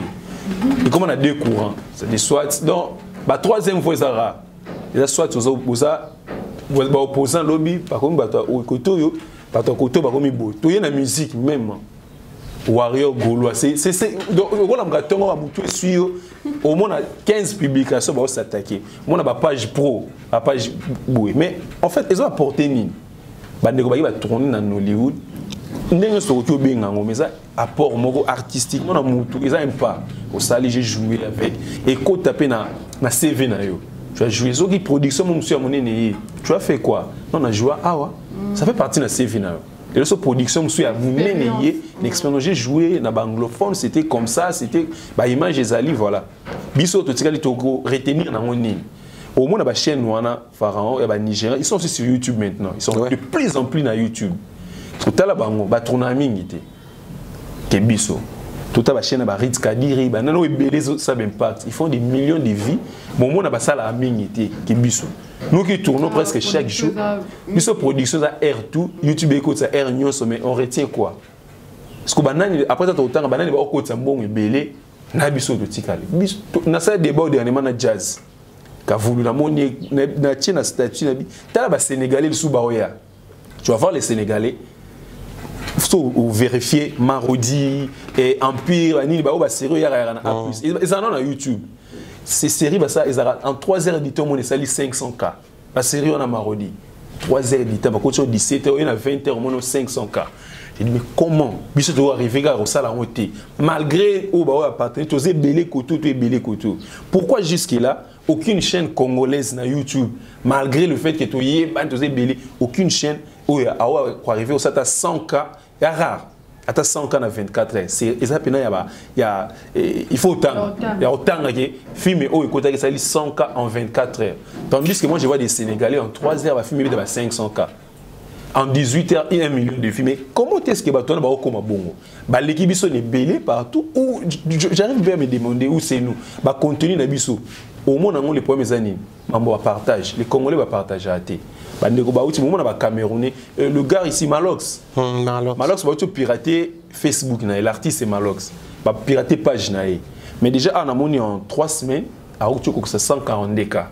Puis va certifier page il remercie le niveau de page à Cameroun et les artistes ça les promotion une nouvelle page nouvelle page jour à Tchèque le lendemain déjà 20 cas et que les 140 quelques cas est-ce que ça peut aussi arriver dans la communauté nabiso ma sœur va tourner dans film en Hollywood est-ce que ceux qui est né moko WhatsApp plus suivi les qui n'ont joué qui connaissent un film et partagé dans la plateforme déjà mon donc il y a beaucoup de choses biso tout ça là monter comment on a qui a tourné dans un film mais Adassa a tourné qui a allé qui n'a je n'a pas ses forces n'a boosté comment n'a vu on a partagé dans sur Facebook tu vois combien est-ce que film en au talent bon moi là Camerounais ça là on peut on a Rosine voilà si jaune dé ils a penja foufou na ba pondu na ba poisson ça ya boire et à manger azongi excellent chéri mon baya lelo bon ils ont lelo témoin et ça la maka na côté musique côté théâtre tout le monde a nzembo moko yembami bande ko na biso cinéma basu yango asali en film récemment on a un film il y a Cardozo asali ex préféré za nzembo ya Beckham mais asali en histoire mobimba et ça la mariage ndeni après ça révèle aussi le côté génique. Il y a des artistes comédiens congolais. Okay. Ouais. Une chanson de 5 minutes, mais sortir un film plutôt de 8 épisodes. 10. Il faut développer, c'est-à-dire les côtés, ça va génie en fait. Okay. Moi je crois, les logo, ça il faudrait qu'on se le dise. Ça n'arrive pas à tout moment. C'est vrai, partout, les artistes ont des parodies. Une comédie, une parodie, un clip, une histoire, mais si on a un film ex préféré, on va jouer autant. Ton nom n'est pas bien, on major Bissadidi, Zolo Zolo, tu peux essayer de faire Hollanda. Le film est mené, est mené à un film. Moi, je un film. Si vous avez un film, le YouTube, tu as un CD, tu as un fond. Il y a musique, beaucoup de partout comme une partie telle nzembo. Aujourd'hui nzembo le roi mobali ya bato, mobali ya bébé. Et après bakata ba couleur, baka ça la sous théâtre. C'est-à-dire bon on va s'inspirer plus na nzembo même chose nzembo ya nini. Trahison baemba mbiliabel na fait bébé calé. Il y a pas nzembo le tout mami, ça là on peut ba théâtre. Au moment que bazu nzembo banzembo ni la maximum banzembo ba congolais 10 minutes. Mais comme il filme Mobimba. Donc ça prouve que les artistes et comédiens, ça déjà na bana yende Fabra Saloba, rumbe aloko la liputa. Yo sos ko kati parti na yo, que ton on a forme yo lingi na modèle yo lingi, mais le tissu est là pour tout le monde. Donc ça dit les artistes et comédiens ont les tissus, mais le problème c'est que la manière dont ils sont en train de confectionner les tissus, bazo mon até que bako confectionner encore de mieux en mieux. Parce que, qu'on se le dise, Adassa, moi même les lois en termes de perfection. c'est le vouloir d'abord. Même tant que la communauté, théâtre a qualité, on continue à la qualité. Oui, oui. Quand on est sur le théâtre, on a action coupée, mais si on a la qualité, les guignols, il y a Côte d'Ivoire. Au qualité, ma famille, avant ma famille d'abord. Et c'est une qualité de son dénité. Mais au moins, on a perche penzate, au moins, on a coupé, au moins, on a action. Mais les jours, un comédien s'est levé un bon matin et dit que il faut commencer à déceler un comédien. Comment on sait là? Ouais. Déceler. Tant que non, photo on va plutôt commencer à la HD, commencer à la HD, full HD, 4K, 4K. Les lots, on est pendant tournage de théâtre, on a que niveau bâti la lumière, déjà photo doit filtrer bien. Et que je salue mon jeune frère Caleb Congo. Au Taliban, on va commencer à étalonnage. On dit mais étalonnage, tout le monde est dans un clip. Mais dans le théâtre, comme sur les films congolais, c'est même étalonnage. Qualité, un filtre, c'était d'abord le vouloir. Maintenant, le problème se pose en quel niveau? Les atouts que nous avons dans les milliers de théâtres congolais, il faudrait que, c'est vrai, l'unanimité, c'est peut-être difficile, mais il faudrait que, comme le moi, principe, la musique, comprenez que le roi Ndouleman, il faut créer prestance. Il faut créer prestance. Mon iso traversé dans la Braza A. La longue couteau, musicien. Pour on peut qu'on a les gens le roi Baroga, Bazao, Bazaba de Yuluma bien, Bazaba musicien, Bazaba Rafa Bunzeke, Bazaba Bakombo. Les lopes Bazaba Tidiane Mario, Bazaba rappeur, Bazaba tout Baza. Oyo, so et beti peu à Petoyoka. Mais c'est quoi les films à Congo Brazzaville, les théâtres qu'on a? Il y a référence. Ils ont des théâtres en Abisson. Moi, souvent, je fais Point Noir Brazza, je fais souvent de l'Isée Brazza. Il y a des distances à Milaï. Mais les longs, il y a Banzela, Sozo Salon Awa, au Talaming Basket. Mais quand on a des pièces à théâtre, il y a des Congo là. Ça aussi, c'est l'impact que nous avons. Mais en face de nous, nous avons des pays où peut-être nous va s'adapter à la bichoté. Mais pour la bichoté de côté de la logique, nous avons la possibilité de générer aux gens de film. Mais est-ce que nous avons l'impact au film que nous avons comme musicien que ça part d'un film et inspiré comme Nzembo? C'est un prince à New York. On a boyaki pona mutu boye pona love. Basu filmet. C'est on a pena boye na novela. C'est on a pena boye. Ils ont le baba film. Mais pourquoi pas tout le monde vend tout le monde Nzembo ya ba congolais ne serait-ce Nzembo mobimbate. Mais un morceau où on se réfère na théâtre. Avant, même pour musicien Mokili, parce que même bana flambeau na maboko faut tout reconnaître, mais faut tout impacter bango pour tout jauger pe niveau na biso, tout tester niveau na biso. Il y a des temps où toujours un artiste musicien. Tu vas dans un moment fallait la musamari misamo embelanga nzembone ya nzole ndolo nde bolingo zola ya nzembo mari misamo. Mais un artiste qui chante sa chanson, mais il prend une référence sur la chanson de Marie Misamo qui est une musique chrétienne. Mais les liens à l'époque ça n'existait pas. Et là nzembo belé le to kuma oyoka nzembo bino wembaka ya tatuka sebo. Mais tout baluba go badal. Et nzembo nzambe.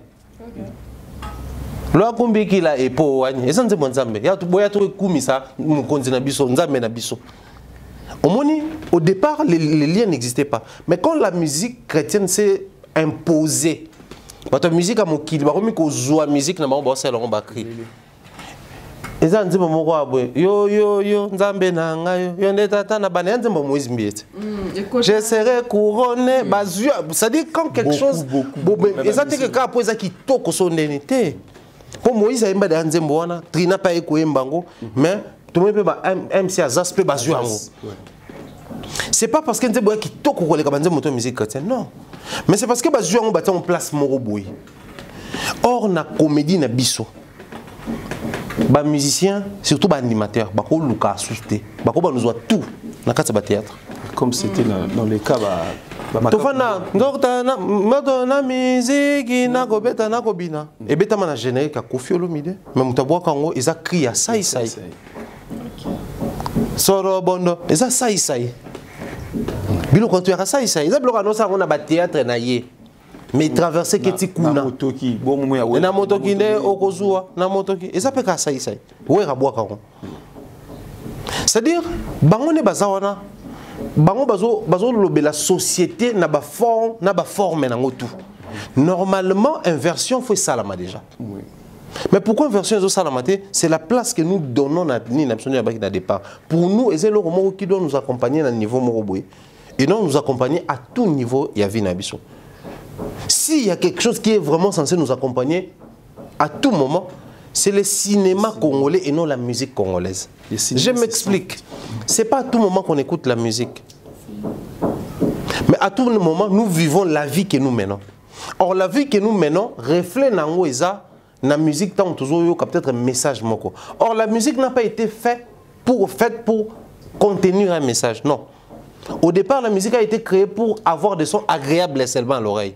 Preuve, tant que na ba soirée galato, na ba soirée mobuto ka musique loko ba grand cœur wana. Des fois ça le choralique. Ezarna parole te. So que opéra, to opéra timsusu, ba melo ba mélodie kaka. Mais na parole te na kati. Ba concert monsieur Zara ba violon, ba violoncelle, ba contrebasse, ba basse, ba musique symphonique. La musique au départ, tant que bandaka avait comme un message, un message. Si quoi, cinéma tant ba créer d'abord pour ça un message. Même si on a Charlie Chaplin, au tel moment qu'il y a un message. Mais c'est muet, mais il y a un message. On peut faire jouer même un muet sourd muet dans le théâtre, mais à passer message. Passer message. Donc, le la vie nabiso c'est le message quotidien. Normalement, il faut s'identifier plus dans le cinéma que dans la musique. Mais puisque les musiciens comprennent qu'ils ont place où ils ont placé là na bango. Et puis comme ils réclamer place dans le coin ya bango. Il y a le conflit parcellaire moi salami. Papa a somi le pan on a toni banda ko mamutu abengi lekine ya uvana nanga to geraka. Papa kufi lekine pas kufi bana babi le pan ça ya biso na papa abino. Non, en fait, c'est la situation qui s'est créée entre musique et le théâtre. Maintenant, si on a cinéma, nous avons une force. Parce qu'on a même développé. Donc, c'est une manière indirecte pour nous développer. Preuve est que Bisson est tout censé, tout un message parce que le message n'a pas même un short, nous développer en gros. Les comédiens élèvent un sujet à dissertation, il y a un sujet, mais il y a une introduction, développement, conclusion. À créer des phrases, sur un sujet à débattre, à s'aliper débat à hauteur. Sur un sujet à commenter, à élargir, penser, il y a hauteur. C'est ce que nous vivons dans les théâtres à temps plein. Mais seulement moi, mon problème, c'est la position que les théâtres occupent, et sa position est bien été. Et sa position est bien été. Maman, si aujourd'hui, Tobana, Kokola Tobi, Sodamo américain, Sobatele, phase, c'est parce que dans le film américain, dans le Vietnam, Sodamo a cause a libéré les Américains ont impacté le monde dans le cinéma. C'est d'abord le cinéma.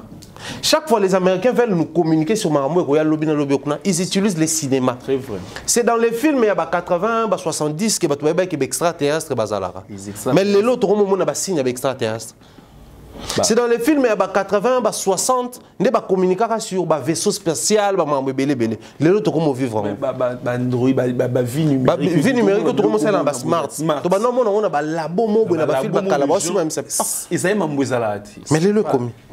Makambo botala na film ya Wakanda. Peut-être biso to kufa ba koko na biso ba vivre ngo. Ba vivre na vibranium na mokili. Mais ba utiliser parce que ça Hollywood, on va ça filmer, ba utiliser les cinémas. Et ben alors qu'il y a les rap américains et ça a un succès dans le monde, ba superstar. Mais pourquoi il se base plus dans le cinéma? Parce que dans le cinéma, nous avons la possibilité de manière visuelle, il y a là qui s'appenda penser na biso. Et moi je pense au Congo dès lors que tu auras cinéma. D'abord, biso mongo ba pratiquant un cinéma. Tout ça on a place dans go. Biso ba culturel. Toujours tu pèses en valeur ils ont mérité et le gouvernement va accompagner parce que en Afrique, même au Nigeria, le gouvernement vient toujours nasuka. Tant ba moni ke bato ba créer plateforme. Ba bandi ko matisango. Bango ba yepo ba luka ba kota na ba intérêt. Tant bino bo créer plateforme bo mata, bo imposer ce structure. Parce que biso même surtout na YouTuber. Quelles sont les bases aussi aujourd'hui le gouvernement veut à Otami sur YouTube qui n'a pas produire un film YouTube na biso base des années Est-ce que si la Ursule a pris na Bellevue a pris au fixer le gouvernement d'un commun accord? Je ne pense pas que ça. Que nous avons vu l'impact de la chaîne SB et Bellard. Si nous travaillons à Bisso, en tout cas à partir de $10 000 mata. Et vous allez, oh, tu as la confiance dans ma maman Olive, oh, tu as la confiance dans ma maman Denise. Ça tue déjà les principes. Or, Hollywood, ils ont le gouvernement d'abord au départ. Hollywood, ils ont gouvernement d'abord. Même Bollywood, les films indiens, c'est parmi les films. Et basé en troisième niveau, je pense. Ou deuxième. Troisième. Parce que le deuxième, c'est Hollywood, ils sont en troisième. Et puis, Bango, en troisième. Film indien. Oh, nous sommes ralenti. Est-ce que tu as il y a qui n'est pas comme un team dans la position. Tu es indien, import-export. Mais il y a un cinéma calapé à danger. Ils ont créé là, comment même la tendance à imager que ça la chaîne mais ils ont tendance à chaîne toi. Donc je crois que ces côtés-là, ça déjà génie, mais génie va vivre c'est une captivité moroboé. Oh il faut babimanango. Et au ça que les musiciens congolais tant que utiliser bango, c'est la bango promo de manière indirecte parce que les comédiens netinga. Ça, je dois le dire. Tu as cité un film ici, mon ex préféré. J'ai découvert que c'est une chanson parce que dans mon qui filme et pas Cardozo.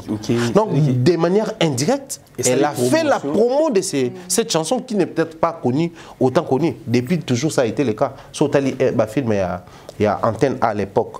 Isobe, Mundweri, Sans Souci, Ngade Dangadio, c'est un fond sonore qui est un bimisika. Il faut boire au solo là. Il y a un montage à théâtre.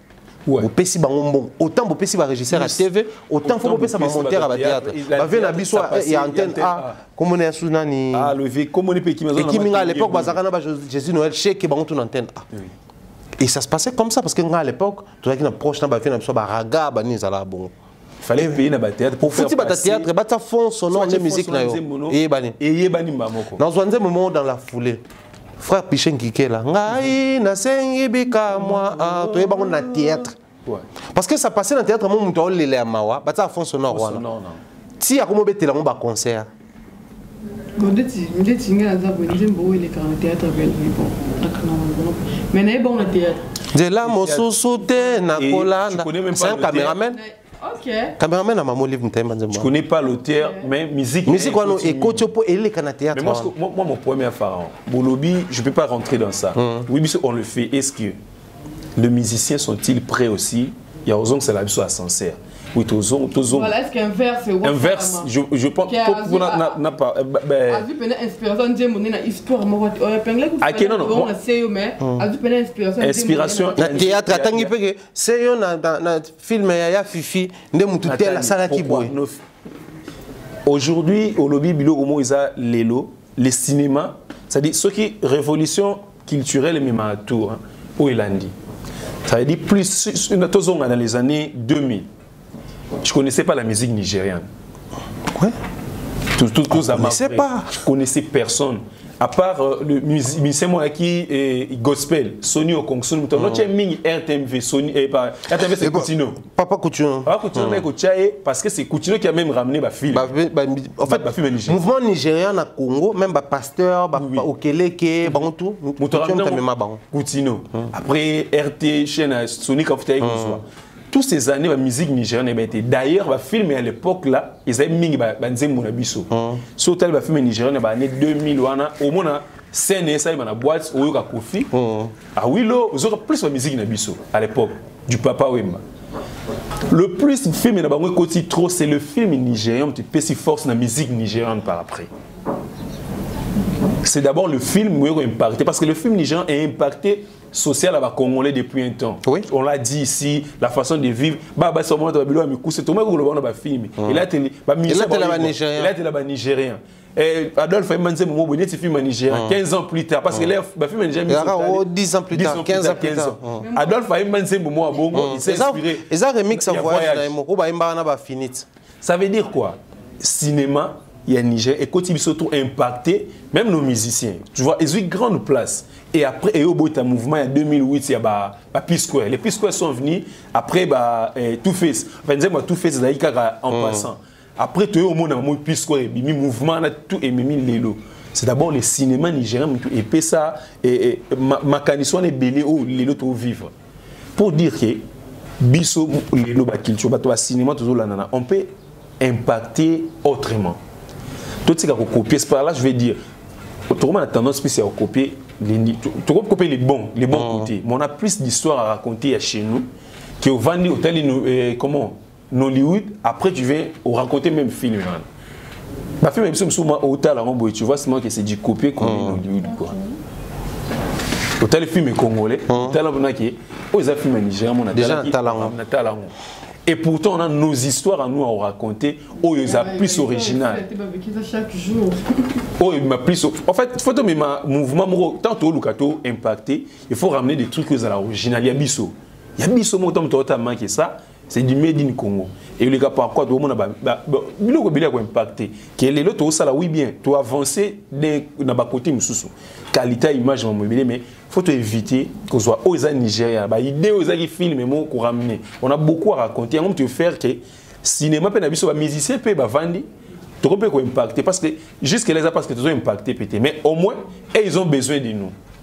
Pour faire la promotion, par exemple, il y a film et musique, moi, c'est quelqu'un à lancer. Ex-préférant, le dimanche, je ne savais même pas. La question,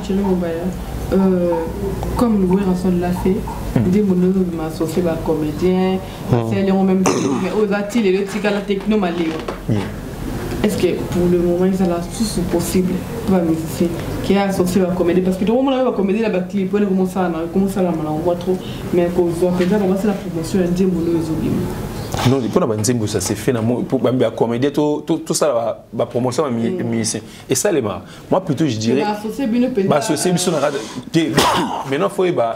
le problème est ça, à l'époque, les Théo, le producteur. Diego Musique, en même temps, on a produit le théâtre. En même temps, produit la musique. À l'époque, il y a moins de facilité. Diego, des fois, ministère, on a initiateur. Il y a des gars à tous Zouaboui. Diego, c'est lui qui va paquet. À l'instant, il y a un bon. Diego a produit Wera. Wera a l'album. Toi, accompagnant mon théâtre. Parce qu'il faut accepter au pays. Il faut payer. Parce qu'il faut rassembler. Les gens, ils sont mon salon. Mais par exemple, les uns le font. Il au théâtre et accompagner Nzembo. Il faut mettre de l'argent. Et au cours de là, il n'y a pas de problème. Mais il faut savoir qu'à l'époque, ce sont les producteurs qui ont foot. Pour les lots, il y a une mission, il y a accompagner et disque dans la chanson et réunir tous ces artistes mais il faut au numéro foot à cacher à tout wana so misali ngo bimisati faut ils ala rana ndenge ofele pour ba comédie tout des mois mawa en face à musicien qui bango envers biso dis-moi quel jour biso au monde appelé biso peut bana peut ko benga bango peut ba promouvoir peut ba ni na biso est-ce possible parce que ça fait moins rare au monde artiste musicien mo bazar renommé renommé surtout le bien renommé en impact imaginez-vous impact au dika pa na ngolelo fali parce que la film na mobo v deux tableaux kaka deux n'habité donc on peut se belé te vie bacha deux tableaux tu vois un peu impact c'est épais sanga na libanda ou lelo est-ce qu'ils sont prêts à nous aider dans sens soana? Je sais pas. Après, une chose est sûre, dans ça. Moi, peut-être, ils ne vont pas cerner peut-être mon idée clairement. Mais on a utilisé le langage il y a moi peine na biso quoi. So ils ont tendance à bangi ça ba musicien, ils sont comédiens. OK. Et ba comédien ba bien. Ba yebi. Tendance au ça ba musicien et ba comédien. Parce que même en termes il y a tendance à influencer dans mboka en dehors il y a musique et à car ba comédien. Ba yebi ngende toza so za na bateau ba sala mambo o biso pe to ko sala et à bateau. Et soit ils ont un bateau, va réussir tant soit peu peut-être tout soit peu les côtés positifs. Moi, ma combo, moi comme ça tout que pour que nous m'appelle aux armes, moi faciliter moi soins de santé pe libanda moi nini. Bateau ba kenda kapé moi potongo lelo et akaba comédien.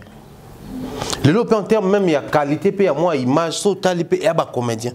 Mais dans la discipline artistique ils a pe belé. En termes bateau pe ba plus moi visibilité que musicien za ngapé fona zala. Il y a plus ba comédien. Mais le problème c'est que ça à niveau les années. Il faudrait qu'on reste sur les principes. La liberté, ça ne se négocie pas. La liberté, ça ne se quémande pas. Ça s'impose, ça s'arrache. J'étais en prison, il faut arracher la liberté.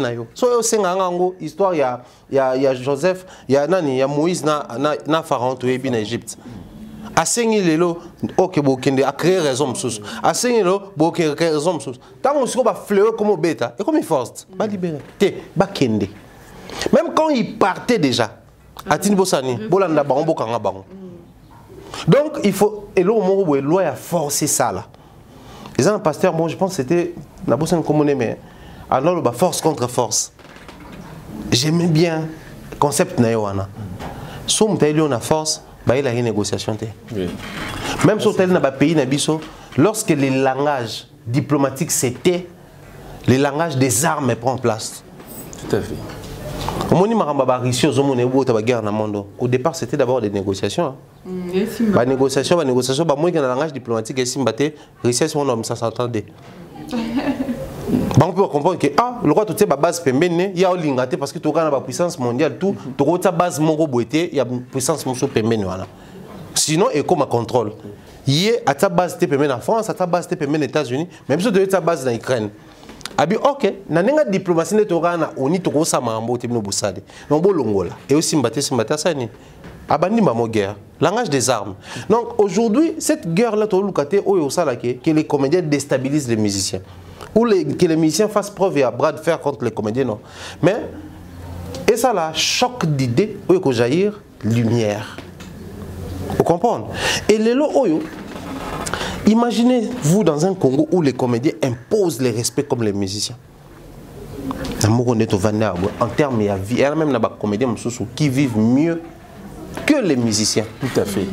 Na ba revenu na ye, na mode de vie na ye, na mituka na ye, na ba voyage au quotidien ndako na ye, hôtel mode de vie au solo au hôtel moto na ya contenir ça nango. Mais il y a pas photo. Oui. Les plus grands projets les lobby qui peut-être ngana binaza bato na solo là na bango en termes de projets. Au solo na vient na biso Paul le père Kengoyi. Na compte à CAC. Au solo na vient na biso Rock Bokabe la Bodo. Au sololi n'avait nabiso Faustin Soukare Lombe. Au sololi n'avait nabiso comme député Paul Balenza. Au sololi n'avait Jean Goubal. Au soli. Ce qu'on ça la estimation monake en termes de proposition de comédien, na ba mission ba comédien les makasi. Pour les saluts culturels à Mboga nabiso. Donc tout ça ba mission ba bien. Et ils comprennent que s'il faut gagner, il faut emprisonner. Ok, c'est que liberté, c'est un problème. Donc, que les comédiens arrachent cette liberté en faisant quoi? En commençant par le plus bas niveau. Quand la clip est à la télé, il faut que clip. Quand la théâtre, nous sommes parce que au départ théâtre, mais filmer. Théâtre de chez nous. Les comédiens qui habitent le théâtre comme une forme de film. Tu vas nous filmer na banzela na banin donc et le théâtre filmé et comme filmer le gros la série. Tout ma tabiso tout. Bango kuna ba qualité son so ki album ya wera kaka wera. Oki intervention rapide, oki na guisapi pour moi que qualité son est différent, qualité clip est différent. Oki album a fallu liboso ki na qualité différent qui fait ainsi de suite. Ba comédien peut ba mata. Mais to comme à niveau moko sikoyo, ezo comme à niveau moko ya système. Que les lots ba tout il faut te kana streaming, il faut te kana site avant ta ligne. Mais quand on peut toyer que mais actuellement, le monde côté qu'on était au Congo. Ce qui est au Nigeria, au Gabon, partout, plateforme téléchargement légal, la plateforme streaming légal. Mais ce qui est côté, pendant que Bisso, tout soit 1 million de vues, na ensemble épisode de Nigeria a 1 million de vues, Ghana a 1 million de vues en une journée. En une journée. Mais au départ, quand ils ont commencé avec ce système, est-ce qu'ils avaient la facilitation Internet? Non. Mais qui dit que peut-être peut pas payer au pot, le long de tomber tout ça publicité gratuite, il y a un canal box par exemple. Pourquoi ça commence toujours en Afrique de l'Ouest? Mais ces gens-là savent que trouver dans un pays Oyo, les besoins internet payent à ma casse. Parce que tu vas produire même vers internet. Donc si tu as internet à vil prix, tu vas régulièrement. Tu vas sentir que parce que pour ma commerce à radine, le tu as 100 francs, tu as un client qui est descend. Mais le gros client belé au sombi au soldé et t'es comme au sombi au soldé t'es comme l'espace à 1 mois au t'es comme 100 fois en espace à 1 mois t'es comme 10 fois. Yo au bénéfice belé malgré t'es comme moins cher. C'est aussi le cas avec l'internet. Ben na ba payo ba que les besoins à ma casse. Donc ba tu est belé ba au sombi internet wana. tu traverses à Brazzaville. Au monde que on a bistrot, bah puis sur le mot de passe à wifi. On a cave, terrasse, bah puis sur le mot de passe à wifi. On a boutique moi pendant qu'on ouvre les lames, bah puis sur le mot de passe. D'ailleurs je salue mon coiffeur Serdat na salon des rois des barbers. Tant qu'on continue dans le salon, bah puis sur le mot de passe à wifi. C'est comme ça partout, bah yamba tu n'as jeté mais tant on vandi ose la barca tam tum susu qui yo se connecté. Tant on a aussi l'internet. Et l'internet c'est un système il y a n'enge ban passant tes oleka. Google a la possibilité de calculer le pourcentage de site tous les consultés. Et la répartition ça m'a bon. Bah et que qu'on a les besoins à ma casse. Il y a fait faire témoigner le tout à l'heure les Nigérians sont sur au délai YouTube, bah côté Netflix, Amazon le lot bah gagner bah comme quota bah Nigeria. Mais ce qu'on pendant que ensemble bah film est aussi la même mission to big film on a bêté 1 million de vues mais pour ça tout ça ici épisode tout. Mais bah on et là au moro déjà et bêté bah 5 millions de vues bah ça là bah 10 millions de vues. Moi place biso toza. Donc tant automatiquement ba mission to va to comme niveau mo biso to sali bug bah on va continuer. Ba comprendre que ba l'équipe ba comédien alors que ba l'équipe ba monter. Que les comédiens aussi ba comprendre que bug on a photo longo lango to mata. Quelqu'un peut donner naissance à quelque chose à un mouvement et puis tout balandi. Moi je pense que c'est là où fait ça la main. Ouais. Voilà, vu le temps nous sommes obligés de chipper mais une dernière question. Il y a Fifi au milieu théâtre. Bon va peut-être moi un peu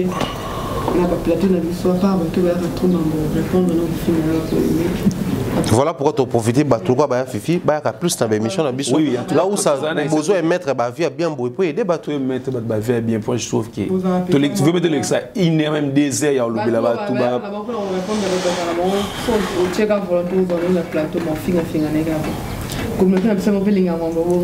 c'est ça le mal aussi voilà une question à Fifi quand il y a qu'on va trop fêter mais la nomination la musique tout le monde a qui structure moi renommée à bien et peut-être c'est ça la bonne les gâtés musiciens moko qu'on relève face à la nominer la case oh vous t'as moko à représenter beaucoup la musique mais pourquoi ils ont moins rare il peut pas commenter donc il va trop fêter parce que pour ça la nominer va trop fêter moment que ça doit nominer ça doit être que image na yo c'est que image que n'a pas bien il va reconnaître mais pourquoi la musique na milieu théâtre il va peut-être la nomination mingi à l'échelle internationale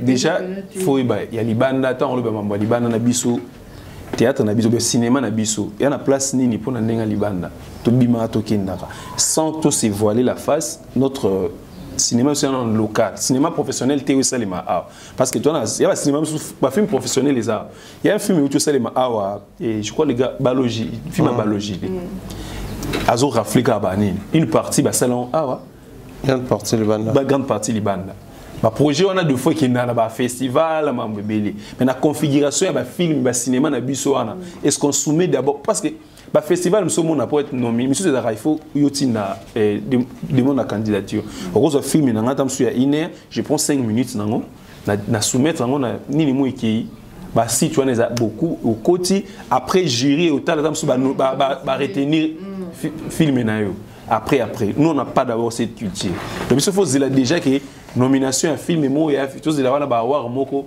peut-être dans Congo Brazza ou bisika ba yo ka biso notre problème c'est la langue aussi comme je l'ai dit toujours la langue c'est un problème par rapport à cinéma na biso et poser un peu barrière nous sommes différents dans les musiciens fallait faire recan na lingala wana il sera nominé ceux qui va parce que son musique ça en tout cas son la mélodie déjà peut emporter une personne tu vois qu'à Jérusalem Nzembo ya Nonsebo Jérusalem on a j'écoute Naïb Mamolobate mais c'est une chanson qui a tourné dans le monde c'est un hit planétaire bah Jérusalem hits tout le monde Cristiano Bazobi nango il y a différentes musiques qui est bon mais cinéma à un moment la langue faut comprendre le loba hormis bah cinéma bah film d'action. Le film d'action n'a pas de problème parce que tout à l'heure Rambo 2, Rambo 3, 6, 8, sans pourtant nous expliquer, tu as la langue, on comprend déjà. Tout à l'heure Apocalypse, c'est ça le film. Il y a Mel Gibson, Apocalypse. Non, on a la langue nous souhaité. Non, on a français. Tout le fan attend la TV, et ça la la langue, on a déjà tourné dans la langue. Mais au moins tu vas comprendre du début à la fin, conflit à film. Parce qu'il y a un film d'action. Mais il faut que les gens comprennent. Nous devons peut savoir maintenant, s'il faut une nomination, il faut tous les candidats. Déjà, dans les Congolais, vous faites vos trucs pour vous-même. vos buzz c'est pour vous-même et tout le film qui regarde c'est un interne. Nos films ils sont plus communautaires. Le cinéma na biso, ba Congolais ba États-Unis batala ngo, ba na nini voilà pourquoi tam sous difficulté pe ya ko zoba nombre de vie belé de fois ezalate. Imaginez-vous ka ba film na biso à YouTube net automatique qualité lelo. Qualité mamutu tout cheka film on en français ou il permettre les Gabonais qui suivent parce que toi on a moyen ya ko doubler té. Faut que toi on a YouTube oui, nga ça les films na nga zo mbongo ça ba doublage on a sous RN. Tu vois, mais c'est tout ça en français. Tant que les Gabonais ont talent, ceux ça norme quelque part. On nomine biso facilement. Déjà côté nomination à Libanda, ils ont moi passe à part de son organisation moi congolais à New York et à Nini, congolais ne balobaka. Là on peut participer. Mais s'il faut attendre le Babylone au mouvement dans concert des nations, tout ça non moins loin pour ça. D'après moi c'est que je dis. Mais au moins en interne moi bah avoir on se des problèmes. S'il faut que le Bélassou bah avoir on botama awa et botami lobe koufi parce que on n'a pas cette culture. Toujours cocaté qu'on accepter. Tu sais. Le fait d'être nominé, nominé Mumbaya, nominé déjà placé de la place moi je me réjouis plus d'être nominé. Ça veut dire que na année oyo ils m'ont batalinga même si na une autre trophée où mutu to alinga razwa mais mais au moins communauté na ba tout nous ferons un article le numéro maman wa s'appelle biso mambebele tout ça na nzonzinga wa kufa na après 2 éditions sur 3 éditions. Parce que unanimité zala du soutien na bat pour les uns va favoriser X Y pour na nini azui pour na nini tout le monde. Maintenant je sais pas babilo ba congolais qu'est-ce qu'ils vont to ba na salle ba voter ba nos ala je pense ba voter ba nos ara ouvert s'il faut ça avoir moi ba congolais gouvernement ko doit ko kamoter ça demande beaucoup de moyens comme ça ba vote nous ala moi tu vas avoir moi ba congolais to participer ba comédien tu vote moi maintenant yekende tout le monde là ta yem to comme ça peut-être éthique à maquiller les pots yo lingopolaté non oh tout ça j'ai fait une image retenanga Jackie Apia ghanéenne et c'est elle qui a été azwaki trophée na soirée wana mais ba télémina mususu là ghanéenne moi ça s'appelle clip na fali ah métis comment ba benga Beyoncé Nadia Boire ce sont des superstars na Ghana mais na wana mutu azwaki Jackie Apia mais ba télémina yé aiko accompagner basani juste nous tout le monde a soirée moi bongo courant X bayo kanatena y mais la soirée ba moni ki yozui to beti maboko ça fait la nous on n'est pas prêt pour ça. Nous on n'est pas prêt pour ça Thierry Mumbaya au compléter comme kina bi ko za mambolo ba mais une dernière question puis la bonne Thierry Mumbaya. La musique écoute en ango partout. Mais écoute à partout le roi théâtre.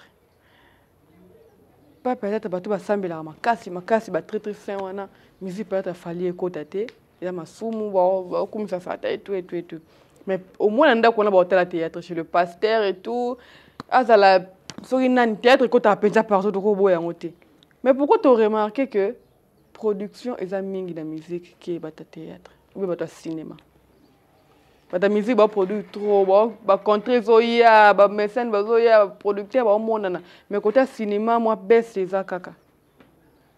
Bon, on a la part des responsabilités partagée entre les comédiens et les systèmes de la communauté nabiso. Parce que vous avez Kinshasa awa, basal mongita, basal théâtre. Showbiz soko tiango c'est ça la théâtre d'abord. Emplacement ça la théâtre au monde ngo utaka et kiti. Amphithéâtre. Awa so yeka pembe na biso abwe amphithéâtre moko zaka na verdure théâtre de verdure place bakunda quelques colons au monde en fait partout ça ça la théâtre au monde on a ba gradin boy on a beaucoup mais qui est là to ya ba artiste comédien ba théâtre et salama wana ya succès là ba concert ou bêta wana ya succès on comprend que c'est beaucoup plus ba concert ne bêta wana donc la communauté na biso na culture na biso doit penser na culture te à organiser ba spectacle à théâtre à succès toi na culture wana te maintenant on a son na culture le monde développement na mutu ngeza les besoins de créer possibilité à pallier tout na ko répondre na besoin wana mais aussi ko orienter tout s'inspirer na bateau ba ko salat au monde. Les musiciens à l'époque, comédie théâtre parce qu'en réalité, c'est un théâtre de chez nous. Donc théâtre moko na né na biso le roi to sala ngo ba filmer. Les aki plateau ya RTNC. Le studio Maman Ngebi, plateau nango ba maman li parti baza ba agent RTNC. Ba maman Boligon bango tout. Ba ça la théâtre, ndé to vena boto ça théâtre. Mais ba filmer on peut to garder image to l'élection na RTNC. Mais nango théâtre il y a spectacle, il y a scène. Et c'est resté comme ça dans ma toile. Non, c'est un théâtre de chez nous, mais toi adaptant comme un film. Donc, photo côté ça on a pas principal film. Photo film à appelé banda, photo ça là appelé tout ça là tout ça appelé. Si aujourd'hui, même quand on est basé au Kabouana, Bellevue, abani ko orienté tout dans le sens où ba abakouk tout, ils abana ba famille Libota tout. Au-delà au la biso na Bellard TV, na Bellevue TV. Il faut aussi tout préparer le spectacle mon apoto. Ba matérialiser en bon salon. Vu les succès qu'ils ont dans la communauté. Si aujourd'hui si la Bissau Bekam prenait aussi la même décision que toute la communauté y a ba bakouk. Surtout ça li 10 films na espace au côté ça à partir du 5e mois 2024 photo ça spectacle mon Europe. Nakati ba film on a bandi ko tela on makelele et comme alléchant projet comme ko semble jeter ba tourneur baoya producteur au monana bata location salle baoya bata ça promotion ba monana et puis au monde appelle salami en fait les premiers astronomes il faut qu'on décaler système à communauté ça tozela bango na ba sala ba spectacle té alors qu'ils sont en réalité ba na public permanent que imaginez que des plus qui arrivent en Europe na ba musiciens avec quelques concerts. Vieux Manda chante, l'orchestre quasiment n'existe plus. Mais pour toi, avec bas concert. Et qu'est-ce qui manque? Bien la filet qui arrive à coûter déjà Bellevue ça a succès. Si la salle a succès. Makepe avec Angola, avec Brazza, avec Sokidini, avec Poto, à ça les showcase Batou Baye. Mais pourquoi pas Bellevue ou Azana figure rebelle ou déjà beau boana ba fan naï. Bellevue na ba fan naï. Ba tout ça ba sangani ba sali Bellevue TV, ba za suna famille Libota.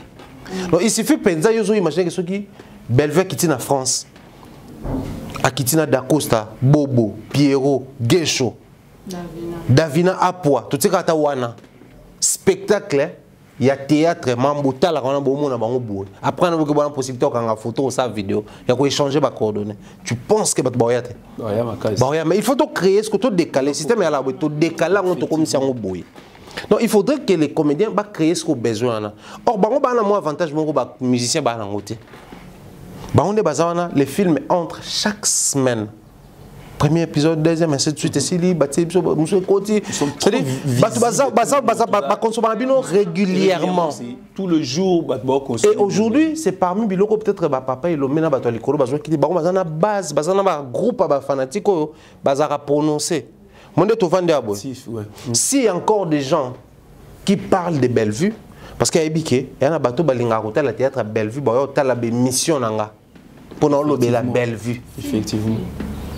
C'est-à-dire que les gens fidèles qui sont pieds côtés, les ces noms reviennent. Balingaka Bellevue. Une fan base, voilà la bonne appellation. Fan base. Il y a un ça là qui est concert. Il y a un monique qui est tourner. Imaginez-vous, on est là, on est ma famille à 2016. En 2016, mais ils se produisent. Quand va même finir à ma famille. Go qui fait et nous par exemple tu as maroquinerie c'était la salle biso avec théâtre toi capable même Olympia ou Zénith les Congolais plein pour voir seulement nos artistes. C'est à nous maintenant une place Nazasco région de Mumaya biso faut changer système. Ça part de la vision, c'est nous-mêmes. Maintenant là c'est de la vision. Est-ce qu'on a cette vision? Est-ce que tout là c'est ça aussi les problèmes. Et à ça je te dis. Je pense que je vais boucler par là. Les jours où nous avons parce que les jours où Bellevue, Kandi, la patronne, ici la Bissau, SB, ils vont comprendre que les théâtres sur scène, il y a un bon colléga, sur YouTube. Les théâtres sur scène, il y a un avantage sur YouTube. 2. 3. Les théâtres sur scène, ils ont un avenir ma casse sur YouTube. En termes d'avenir, ils ont la possibilité sur scène basala soit ba film na bango ou déjà basala. Je vais prendre un exemple comme ça. Ils ont un jeune mo Gabi à mon poussé voilà camerounais basala basala 3 basala banini na bango. Alors et ça li que basala ba web comédien. Problème ba basala web comédie ba créer concept moko basala ba comédie mais ba lo bande ba Nigeria ba lo ba interprète ba film Nigeria ba lo baka. Et au sala que tango ba canal comédie ya Douale Salami ba jouer équipe na bango wana pour ba ko faire quelques scènes au basalaka na film na bango wana. Na web comédie ba osala on a spectacle mais c'était la partie où il cartonnait qui le spectacle là mon bana Douala au point que ba auto sala on a monnaie bango basala ngo na Libreville na Gabon avant ba mbo sala makuna na monnaie bango na Côte d'Ivoire basala pe quand même eloko c'est-à-dire vous avez la possibilité la liberté il y a regarder même spectacle tout le monde a musicien basala tourner avec le même truc. Je parle tu connais les Nigérians EY et Ayo j'oublie EY. À ça, le spectacle est né chaque année. Il le fait à Lagos, à Abuja, à Londres. Et puis, il y a une salle qui à ça, va comédie. Et comment annuel? C'est chaque année, spectacle type. Imagine-toi. Et comme une édition. Par exemple, Neka Pharaon Lobby, comédien, première édition 2024. Comme sur la même année, 2 fois, mais mis sur une grande partie. Et si on institutionnalise, à chaque fois, comme les Congolais va represter, soit pourquoi pas Bercy? On peut le faire. Communauté de la nation, c'est possible. Au Cap en Europe, ok, spécial communauté combat. Combien est coté ça?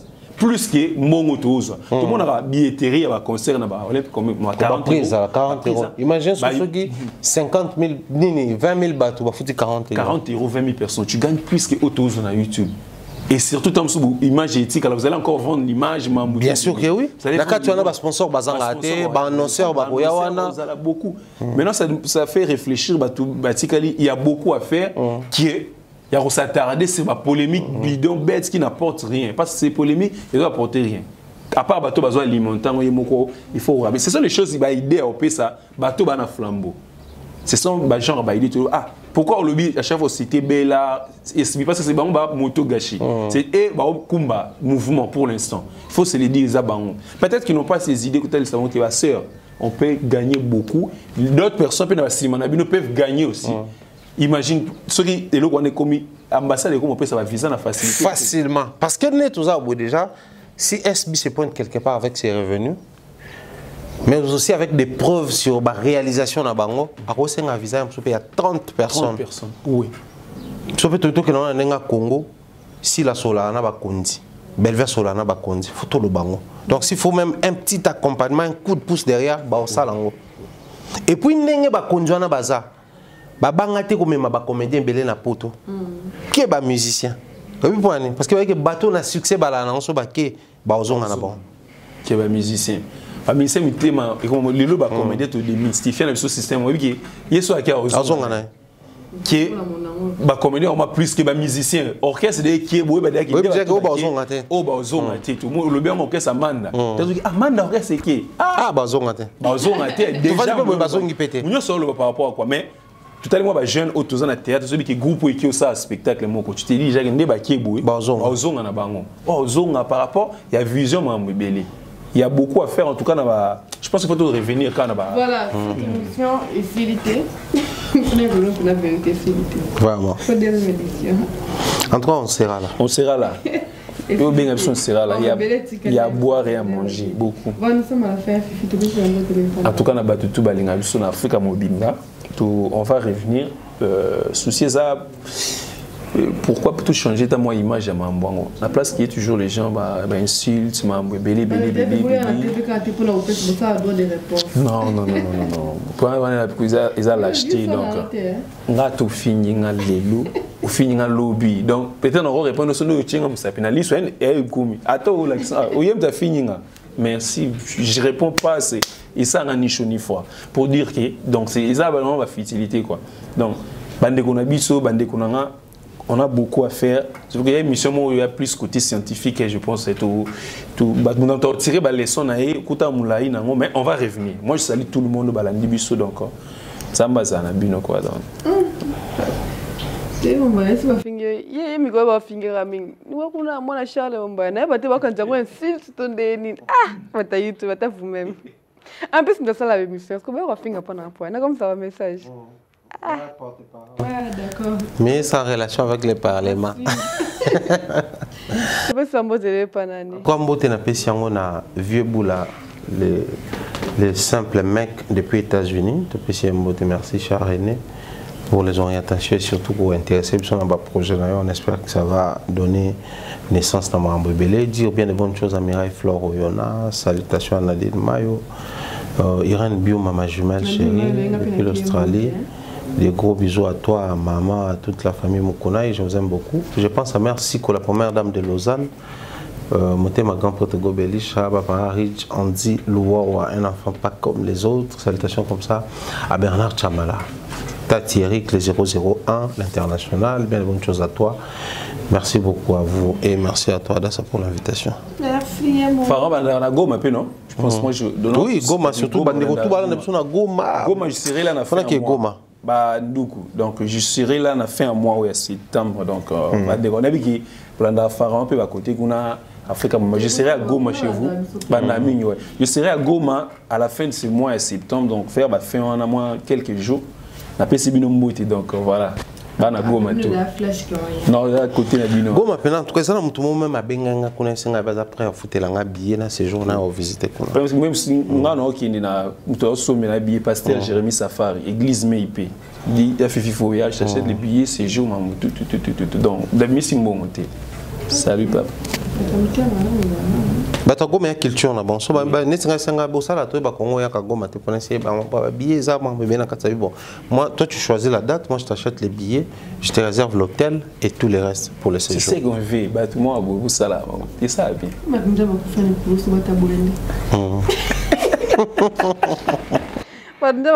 Nous sommes à la fin. Derrière la caméra, c'était Glody Mais. Sur CP, son image. C'est Glody Mais, ça n'est photo, ça merci. Je fais de gros bisous. Les peines banana Nadine Mayo. Les la pied beauté. Beauté belle, la banana d'ako. Nous, je t'aime beaucoup, maman. De gros bisous, nous sommes dans des bisous penja. Artiste à KOM, ma beauté n'ango, Igor m'appelle. Mayo star, Mayo mon oncle. Ma beauté n'ango, but nous sommes penja, bolinga bisous, nous bolinga bisous, c'est bon. On a un problème de la charge de mon thème. Tout ça, là, toujours mon salaire. On se retrouve très prochainement sur la même chaîne. AMTV, la maison de l'excellence. Je vous dis déjà, bye bye.